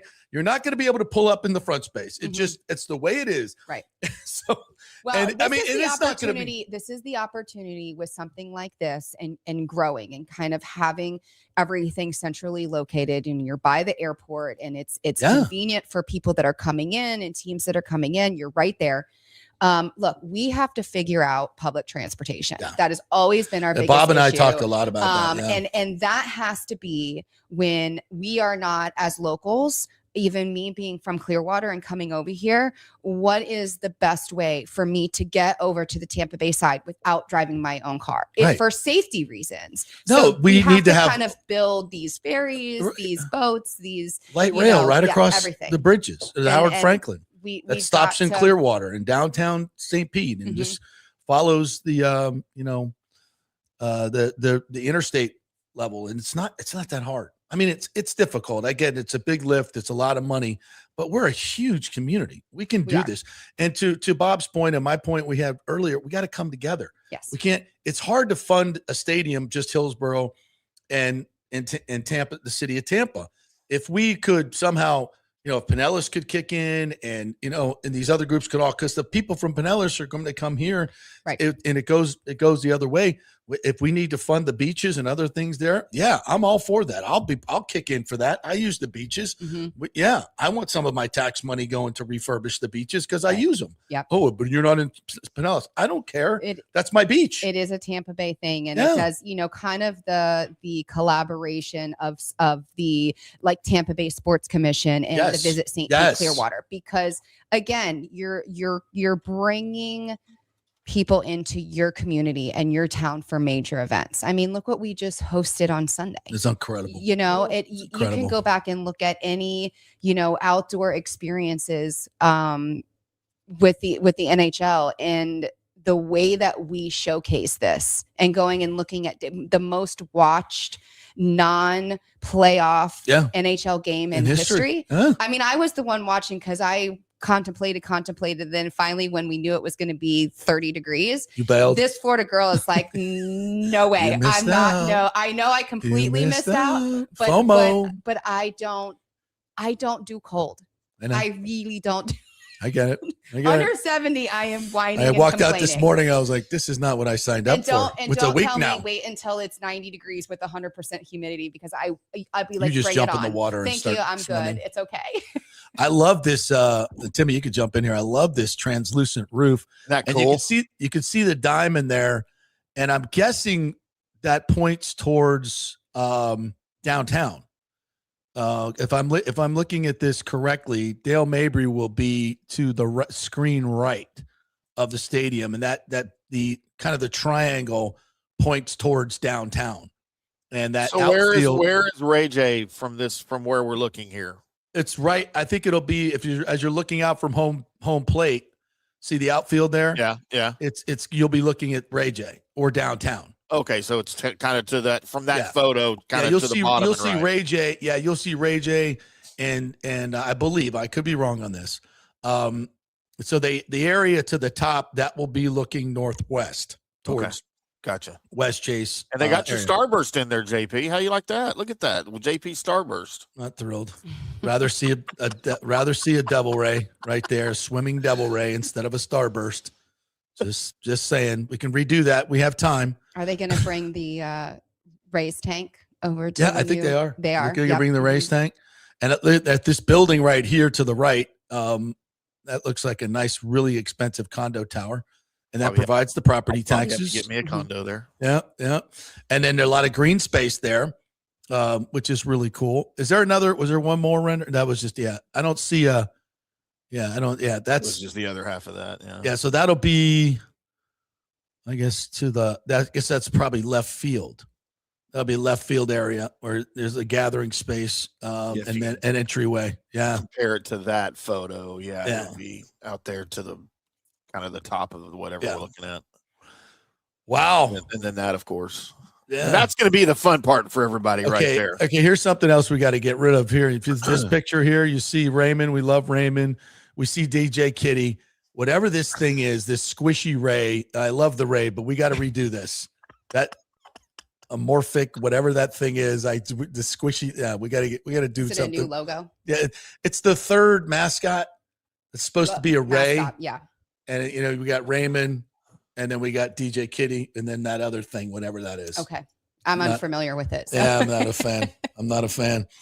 All right. What else? We have CFY we want to talk about too. Yeah. What's going on with CFY? So we're in our big scholarship phase. So we closed out our scholarship program back on January 23rd, which that was open starting in November. This is our post-secondary scholarship program. And this is an area that we have been building really since I came in 2022. We are currently this year coming up in March, going to be providing 50 post-secondary scholarships in the way of your traditional schools, 15 for SPC. And the area that we have been focusing on really in the last couple of years is trade. How do we get kids more interested in knowing that, hey, you don't have to go and you don't have to acquire all of this debt. You don't have to for college, right? And you for don't a humanities degree right. they'll never use. So now we have over 520 applicants. So through CFY's board, which Michele is on, and on that committee, the scholarship committee is reviewing these applications in 3 different areas where 50 kids are going to be selected. And then we will award them with their sponsors at 2 different breakfasts coming up, one on March 2nd with the Phillies, who are a huge sponsor of ours. And the second one is going to be on March 5th with the Blue Jays, who have now sponsored us in our scholarship program for the last 2 years. Thank you to both those teams. Michele actually has, and I wish we would have had time to talk to Michele about that. Michele actually sponsors 2 children in this application process. That's awesome. So she does. And this is trades, learning how to be electricians. We have it within our trade. So we've worked out a relationship with PTech. So if they qualify financially where their schooling is taken care of, what we will do is we will take that $3,500 and make sure that they have the tools and the requirement. So example, like if you want to be a marine tech, and your schooling is qualified and your family qualifies financially to receive that, and you've been one of our 10 kids that are selected, we're going to take that scholarship money and we're going to make sure that you have your tools, because that's not included into what you got to have. They have to have. So barbers have to go get their clippers and their scissors, and they have to keep all the upkeep up. They're going to get the schooling to be qualified to do that, but they have to have all of the tools that they need in order to go to class. That's awesome. That changes their entire life. It does. We've had over the last couple of years, what's so great. This program is a blind. Every student that comes in is a number on the screen. There is no name. Basically, they're filling out an application and they're giving their story. And our scholarship committee that reads through these has like a check mark of certain things that really check the boxes. Last year and the year before, we were trending 11 to 13 of these students to be the first ones that have ever gone to college in their families. That's so cool. These are not the kids that are flipping through and deciding to go to 4 or 5 different schools. These are kids that without a $10,000 scholarship of $5,000, the SPC or the trade, they're going to be finishing high school and looking what to do to go into the workforce and not have a qualified skill to, make their adult life even better. Well, that's life-changing for them. Mm-hmm. And I've said this so many times on this show. When we're doing these things for kids, it's the best thing we can possibly do, mm-hmm. because these are the future leaders. It is. And this, keeps them out of doing bad things. Yes. That cost us even more. Yes. And when we give, there are no bad kids, just kids in bad circumstances. Every like you said, your stepdaughter and getting her to want to be competitive and play competitive softball. Even with my two boys having the conversation, you're not bad. You're mischievous. I was the same way, mischievous, right? I love that word. Sometimes I say things and it like echoes my grandmother in my head, and I'm like, that's not a bad thing. Come up with this word. That is not a bad thing. And we have great working relationships with St. Pete Police Department, Clearwater Police Department, Pinellas Park, the sheriff's office. And one of the things that trends through all of them is they know that their kids are being involved in sports, and especially during certain times of the year, because the kids are active, they're involved in youth athletics, and they keep out of trouble. Yeah, and absolutely. We are now, and this is something that as we've been growing to cover all of Pinellas County, and start going through all the data on how many youth programs and how many different sports are offered. There are 17 youth football programs in Pinellas County.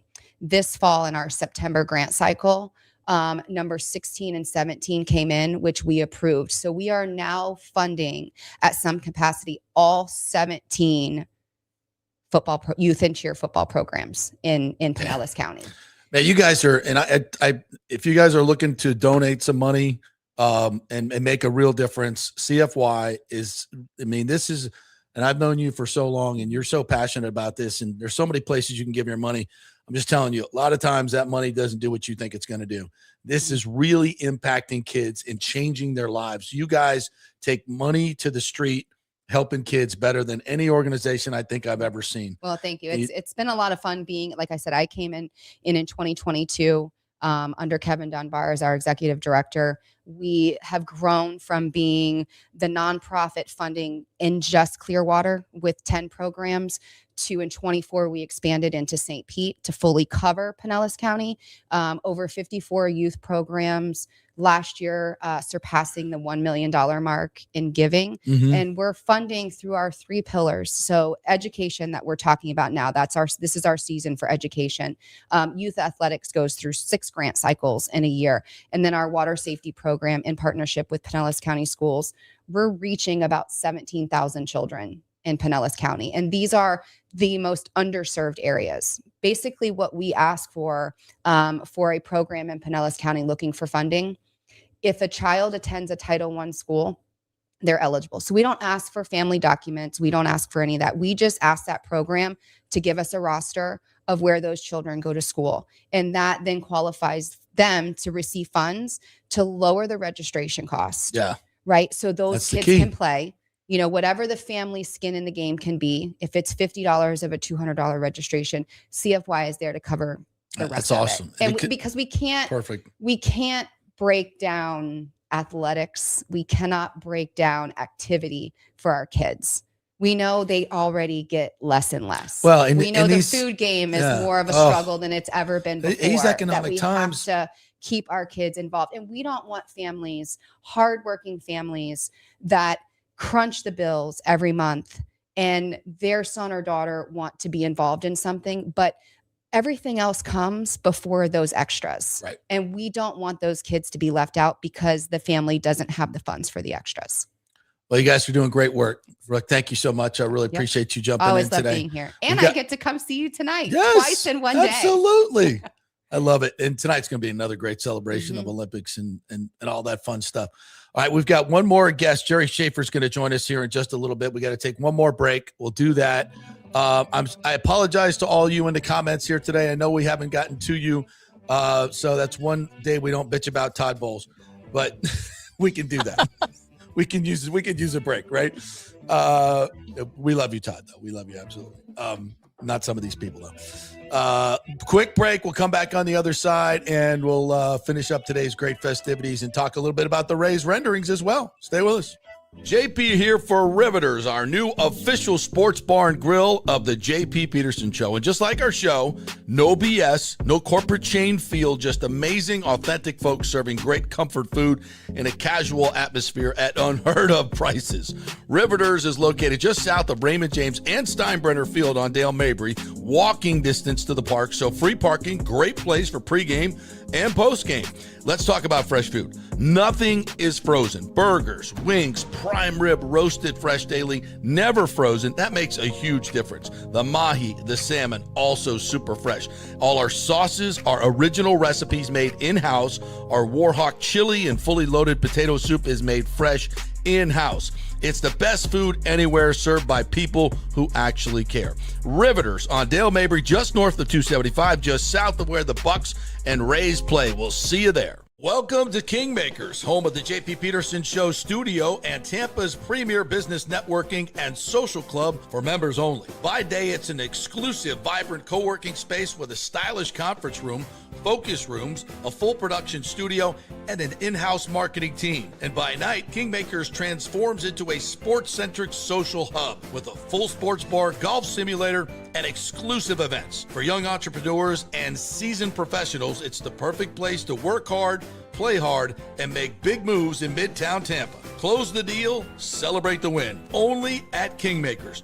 Become a member today at kingmakerstampa.com. Your business, your club. Hey, kick off the new year by impressing her with a real diamond, a natural diamond from Golden Diamond Source. Don't start with a fake diamond, guys. That's a really, really bad idea.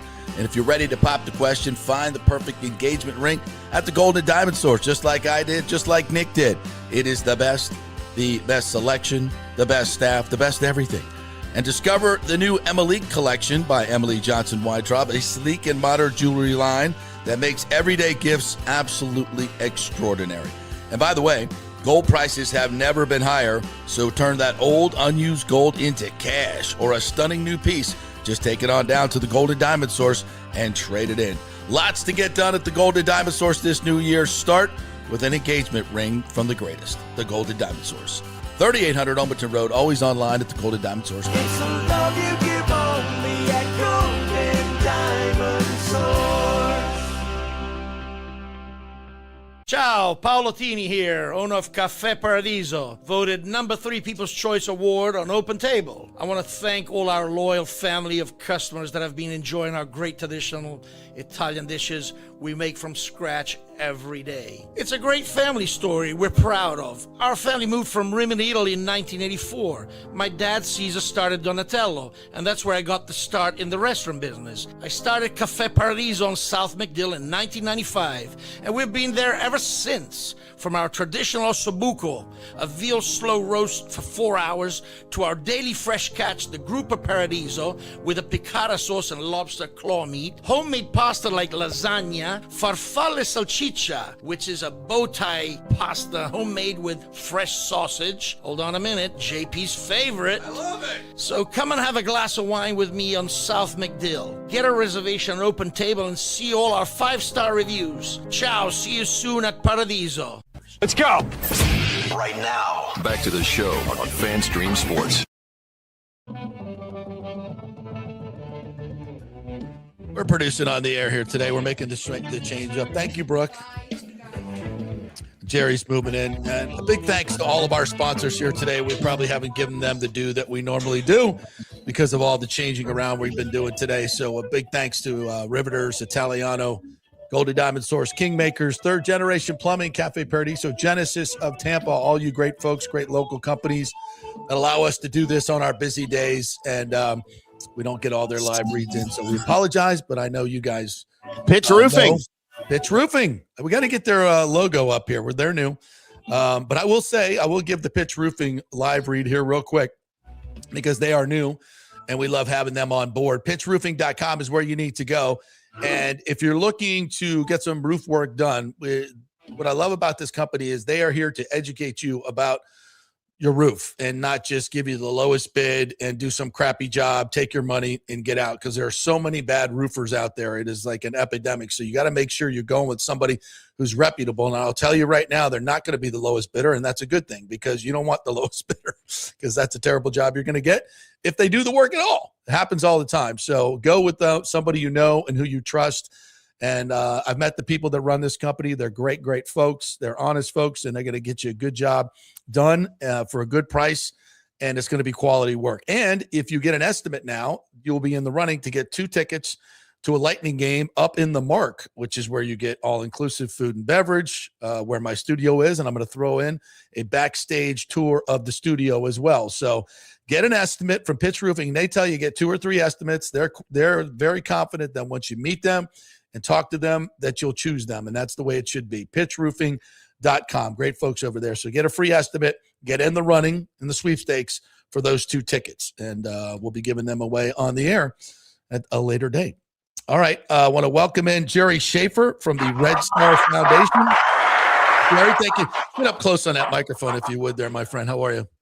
Good morning. I'm doing great. How are you doing? Good. It's been a busy day here. And as I told Jerry in the email, I said, you got the mayor and then Brooke and Michele. So bring your best. You're following some legends and some gold medalists here. So welcome. And I wanted to get you on to talk about your charity because it's something that's near and dear to my heart. Our family has been affected by military suicide, which is something that is what you guys are doing to help these families that are left behind in a tragic situation. And you got a big time gala coming up here locally. We do. And I want to go back to the pitch roofing thing that you were just talking about as well, because I know them and they do a great job. They're actually veteran friendly. Yes. So they're raising a lot of money. I know they raise money for Special Operations Warrior Fund, and they really care about our veterans. So I think that's a great company. Yeah, they connected us, so we thank them for that. And again, all these companies that we work with are great sponsors. They all do these type of things and working to make our community better, which is what you're doing. So tell us about Red Star Foundation and what you got going on. Yeah, so the Red Star Foundation is focused on preventing military, veteran, and first responder suicide, and also helping out the families that have been impacted by a suicide. So we're a year and a half old. We've actually exploded in the past year and a half. We have a lot of accomplishments, and we actually have our very first gala coming up on February 28th out at the Motor Enclave. And have a special guest, Gary Sinise, and he's bringing his band, the Lieutenant Dan Band. Oh, the Lieutenant Dan Band. Yeah, the Lieutenant Dan Band is going to be out there, and Gary Sinise and a lot of other celebrities, both minor celebrities and military celebrities as well. Man, is it a bigger supporter of veteran causes than Gary Sinise? It'd be hard pressed to find one. Yeah. Good Lord, yeah. He does a great job. And what is his connection to the military? Yeah, just I think from him doing Forrest Gump and some other movies that he really saw what was going on, especially after 9/11, and wanted to do something, wanted to take part in it. And he understood. I mean, people identified with him in that role, especially Vietnam guys identified with him. And from there, I think he just, saw a need and said, I need to do something about it. Matter of fact, even with us, I reached out to him and just asked him if he would be interested in attending. I didn't look for his band to come, and I just wanted him to be here. And he looked at me and said, I'll come on one condition, and that's I'm bringing my band. And it's not How awesome is that? And it's not going to cost you anything. And so I'm like, wow, that's an offer I can't refuse. Yeah, Absolutely. I would take that one. Yeah. So Gary, because of his work with the military, has been named an honorary chief petty officer by the Navy, an honorary Marine by the Marine Corps, and an honorary battalion chief by the Fire Department of New York. Okay. Well, of course, the Marine Corps is much better. Yeah, being as I'm a Marine, it holds higher status. And they'll tell you every time they get a chance, as will the Navy and the Army, right? Yeah. As well. I love the friendly competition between you guys. It's Absolutely. really cool. Yeah. Absolutely. I tell people all the time that one of the best things about being a veteran is the banter that goes on back and forth. Yeah, we get a slice of that during the Army Navy game. Yeah. Every year it becomes more public, but it's really good. Very clever and very well. Have you been involved in any of those pranks? Back and forth? No, not. Or do you have a favorite? I do go to the Army Navy game every year. Matter of fact, we're going to have our own tailgate coming up. Nice. In 2026. But yeah, I haven't been in part of those pranks at all. But I see them. They're really well done. All right, so tell me about the gala and how people can get involved. Yeah, so you can come as a guest, and you can go to our website, actually, redstarfoundation.org/gala, GALA. And that'll give you information about either coming as a guest or their sponsorship still available. If you want to come as a sponsor, help out the Red Star Foundation and help to reduce the suicide crisis. So where does the money go? What do you guys do? How do you, how do you touch these families and make their lives better? Yeah, we have a couple different programs that we've already launched, and we have some programs that we're working on launching. The first program that we launched is called the Red Star Banner, and just like the Gold Star Banner, so Gold Star is given out to families of military men and women that have been killed in combat. And so we created our own banner, which is a Red Star banner, a little bit different than the Gold Star, but we're giving it out to the next of kin of veteran, military, and first responder suicides. So we give that to the family. And as part of that, we're actually starting to work out and build out a network around the country where we can bring these families together to heal. So then let me just give you a few numbers here. Every year, 16,000 veterans take their lives. Just in the veteran community alone. We thought it was 22 a day. The VA tells us it's 17 and a half. A study just came out, 5-year study that says, no, it's 44. And so that 44 equates to 16,000 a year. Out of every suicide, it impacts 135 people. So if you look at that and extrapolate it out, you're looking at 2.1 million people that are impacted just by the veteran suicide. That doesn't include everybody else. And so we're trying to bring these families together to help them heal. They suffer in silence. There's a stigma to it. There's a shame. There's a guilt. They do not want to talk about it. So our plan is to bring them together. Hopefully they can help one another heal. So that's one of the programs that we're working on. Another program that we have is Red Star Voices, where we're literally interviewing people that have suffered a suicide. And we're getting them to tell their story and share their story in hopes that that story will help prevent someone from taking their life. So that's the two that we're focusing on right now. Why is it so hard for veterans to reassimilate into society? Well, what are the challenges, and what can we as folks just walking around and noticing people that have come back from their service, what can we do? Yeah, that's a great question. First of all, when you look at people that get out of the military, as soon as they step off that base, step outside of that gate, their risk of suicide goes up by 50%. And the reason being 50% the risk. Now, the reason being is they just lost their sense of identity. Mm-hmm. They knew who they were. They lost their sense of purpose. They knew why they were doing it. And they lost their community. All of the people that they've been surrounded, whether it be 4 years or 20 years or 30 years, all of these people. So those three things play an important factor, and they have to find themselves into, the civilian life. Yeah. And it's much more of a challenge than you would think that it would be. I never even thought of it that way, to be honest with you. I'm like, well, it's mostly probably about employment, getting a job, but it's so much more than that. It's your entire life. Yeah. Yeah, no, that's a piece of it for sure. I mean, having a steady job, but I mean, think about it. If you leave the service, all of your buddies are still in. Yeah. So your whole network is still working every day. They're out deploying, even if you stayed in that community, but most people end up, moving somewhere else. Right. They may be up at Fort Bragg, but they move down here to Tampa, or they may be in Jacksonville, Florida, North Carolina, and move to New York. I mean, and they have to reestablish those connections, and the connections aren't the same either when you move home. You would think that it would be easy to move back home with your family, your friends you went to high school with, and have that connection, but it's not, because they're different people now, and you're a different person now. Yeah. So it's not that easy to assimilate. Oof, yeah, it kind of paints the picture a little bit more clear. And so if they want to attend the gala, where do they go to get the tickets and everything? RedStarFoundation.org. You can go there. If you go to RedStarFoundation.org/gala, that'll take you right to the section on the Red Star Gala. Okay. And it's out at the Motor Enclave, which I will be attending. Another friend of mine has a gala tomorrow night, David Kahn, Bespoken Company, that we talked about earlier this week. So it's a cool place. It's a really cool place, and a great venue there. Yeah, the venue is absolutely amazing. I mean, that's a $150 million facility that has a Formula One racetrack on it. And as part of our event, if you're a VIP, you actually get to take some laps on the Formula One racetrack. Oh, really? Yes. Now you're not driving in a Bradley vehicle or a tank or something. What do we? We can try to set that up. The track might suffer a little bit from that. I don't think they want those vehicles on the track. Might be able to get a Humvee on it. Yeah, that would work. Absolutely. I don't think they'd go very fast though. No, but fun to ride in, right? Yeah. Absolutely.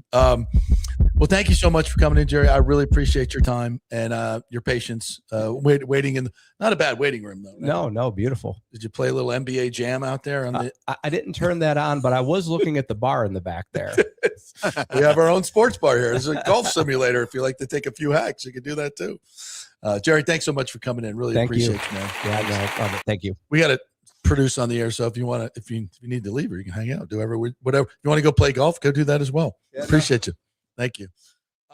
Man, it has been a busy day here, and I want to address. Thank you, Jerry. Appreciate it. I'm sweating over here. We've been so busy. I know.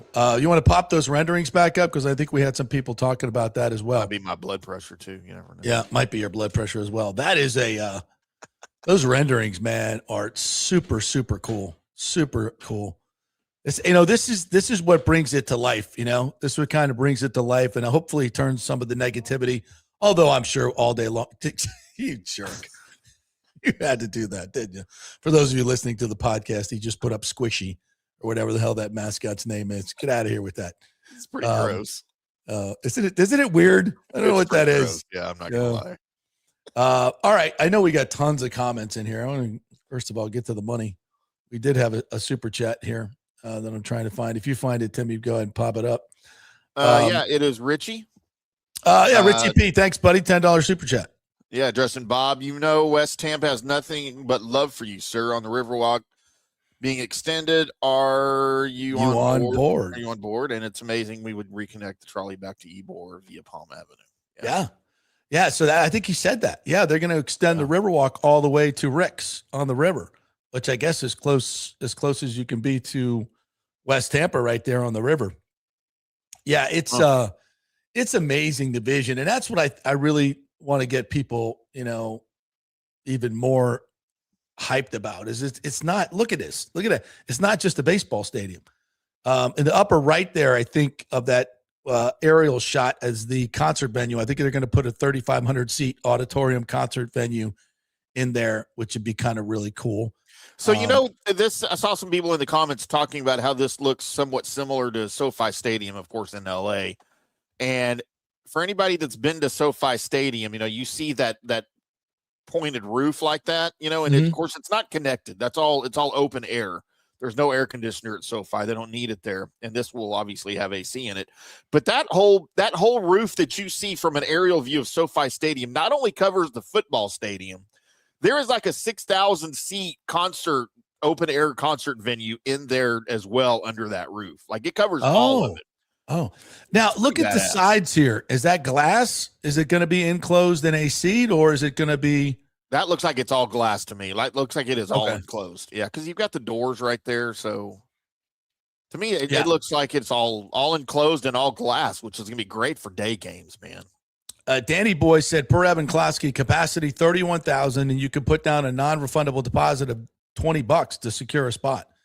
Season ticket holders don't have to do that. Oh, that's cool. $20. Like that's it. 1998, which 1998 obviously is the year they were born. In case you don't know.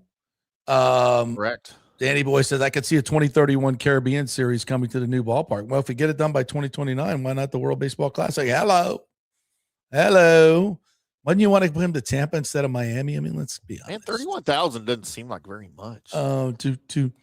Danny Boy says on the renderings per Axel Bank Fox 13, you can see the whole district with Steinbrenner Field and Yankees complex to the north. Yeah, so I think I was correct about that, where that's leading. What else do we have here? No, I'm not going into any of that stuff. Any other shenanigans going? Any other stuff about the renderings? This is Mama Jamma, 33. You're new in here. Congratulations. Welcome. Having been to the Battery, excitement for this is off the charts. Just need to know what brewery LAA Terrapin will be front and center there. Yeah, we're going to have all our local breweries in there for IPAs. Yeah. Here's a bigger rendering here. That's what he was talking about from good. Okay, good. Yeah, so I was correct. Yeah, so that's Raymond James Stadium right there where the outfield points to that. That's a cool thing. And don't forget, that's going to have a new look to it when we figure that out as well. Yeah. Steinbrenner Field's just there to the right, obviously. Yeah, and so, man, can you imagine seeing this as you fly in? Like, ooh, I got to get over especially there. At night when it's all lit up through that translucent roof. Yeah. Yeah, and that's Hillsborough College down to the left, the reimagined Hillsborough College down to the upper left, and then all the other buildings and entertainment district there. that will be part of this as well. Pretty freaking pretty cool. badass, man. I'm not gonna lie. It beats the heck out of what we got in Arlington right now. It's a big freaking flat top grill. Yeah, just the design of this. Remember, and the one they were going to do at Pinellas was just like this square box pavilion style, whatever. This is beautiful. This is really, really beautiful. I love the translucent roof. I wonder if that means they can grow grass in there. No, it'll be turf. I don't like that, but I'm not complaining. Can't grow grass under a translucent roof. We've been trying that since the 60s. How come?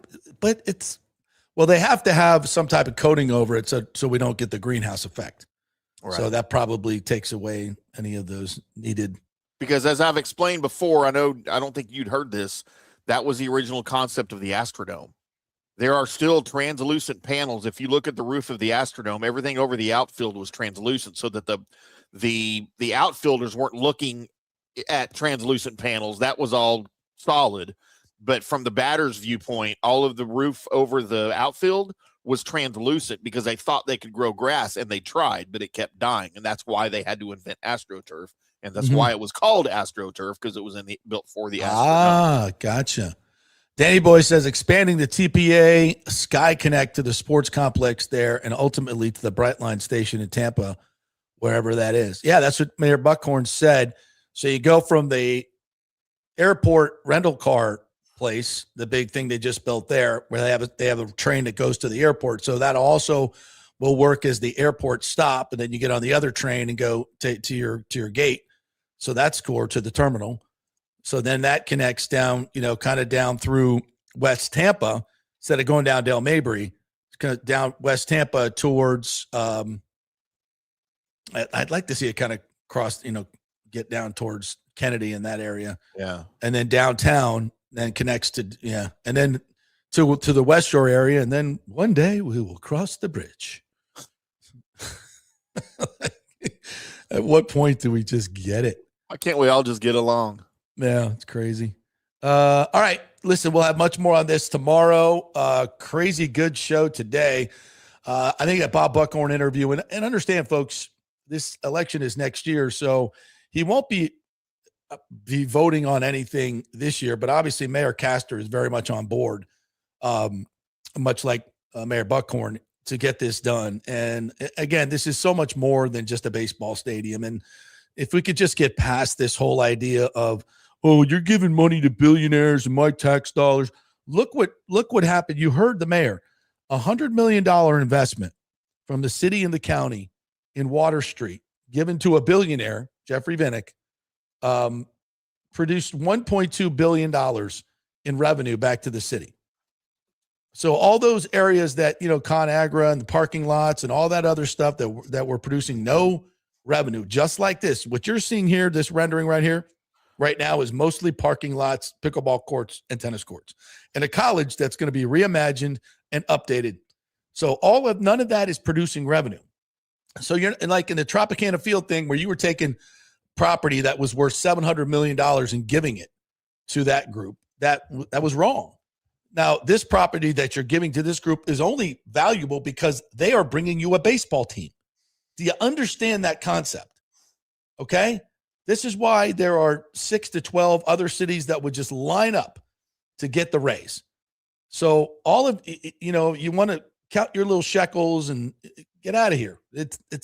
This is a bigger project, and it's a wonderful idea that's going to support so many jobs, so many incredible things. Keep our baseball team here, which, by the way, is awesome, and continue this incredible way of life that we have in Tampa Bay. Do you know how jealous IndyCar Tim is that he doesn't live in Tampa Bay when we talk about things like this, and everybody else around? Now, I don't know that I'm jealous I don't live there. I might be jealous that I don't spend more time there. I get it. Still don't know if I could bring myself to live in Florida. No offense. Yeah. All right. Well, it's been a great day. By the way, thank you guys. Mike H. Yes, he says they begin building the race course in downtown St. Pete today. I am on the IndyCar media email distribution list, and I've been getting all of the updates. I am jealous I couldn't be there for that, but I think I'm going to be in town for the Valspar. I couldn't do both, so I think I will be in town. All you tampons.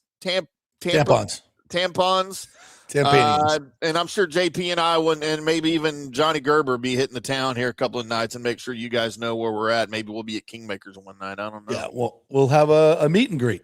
Yeah, may go bowling. Yeah, bowling. Yes, that would be fun. All right, thank you guys. Love you all. Appreciate you, Petermans out there. Big thanks to Brooke Bennett, Olympic gold medalist, and Michele Smith, Olympic gold medalist, and Jerry Schaefer from Red Star Foundation. I'll put their information up on social media as well. And, of course, the mayor, Bob Buckhorn. If you missed any of that first hour, it was big. It's news-making. It's huge. Go listen and watch. And he is all for these renderings and making this the greatest city in the world, which it already is. But it's getting better. Love you guys. See you tomorrow. See you at the Lightning game tonight when he kicked the stinking Panthers' ass as well.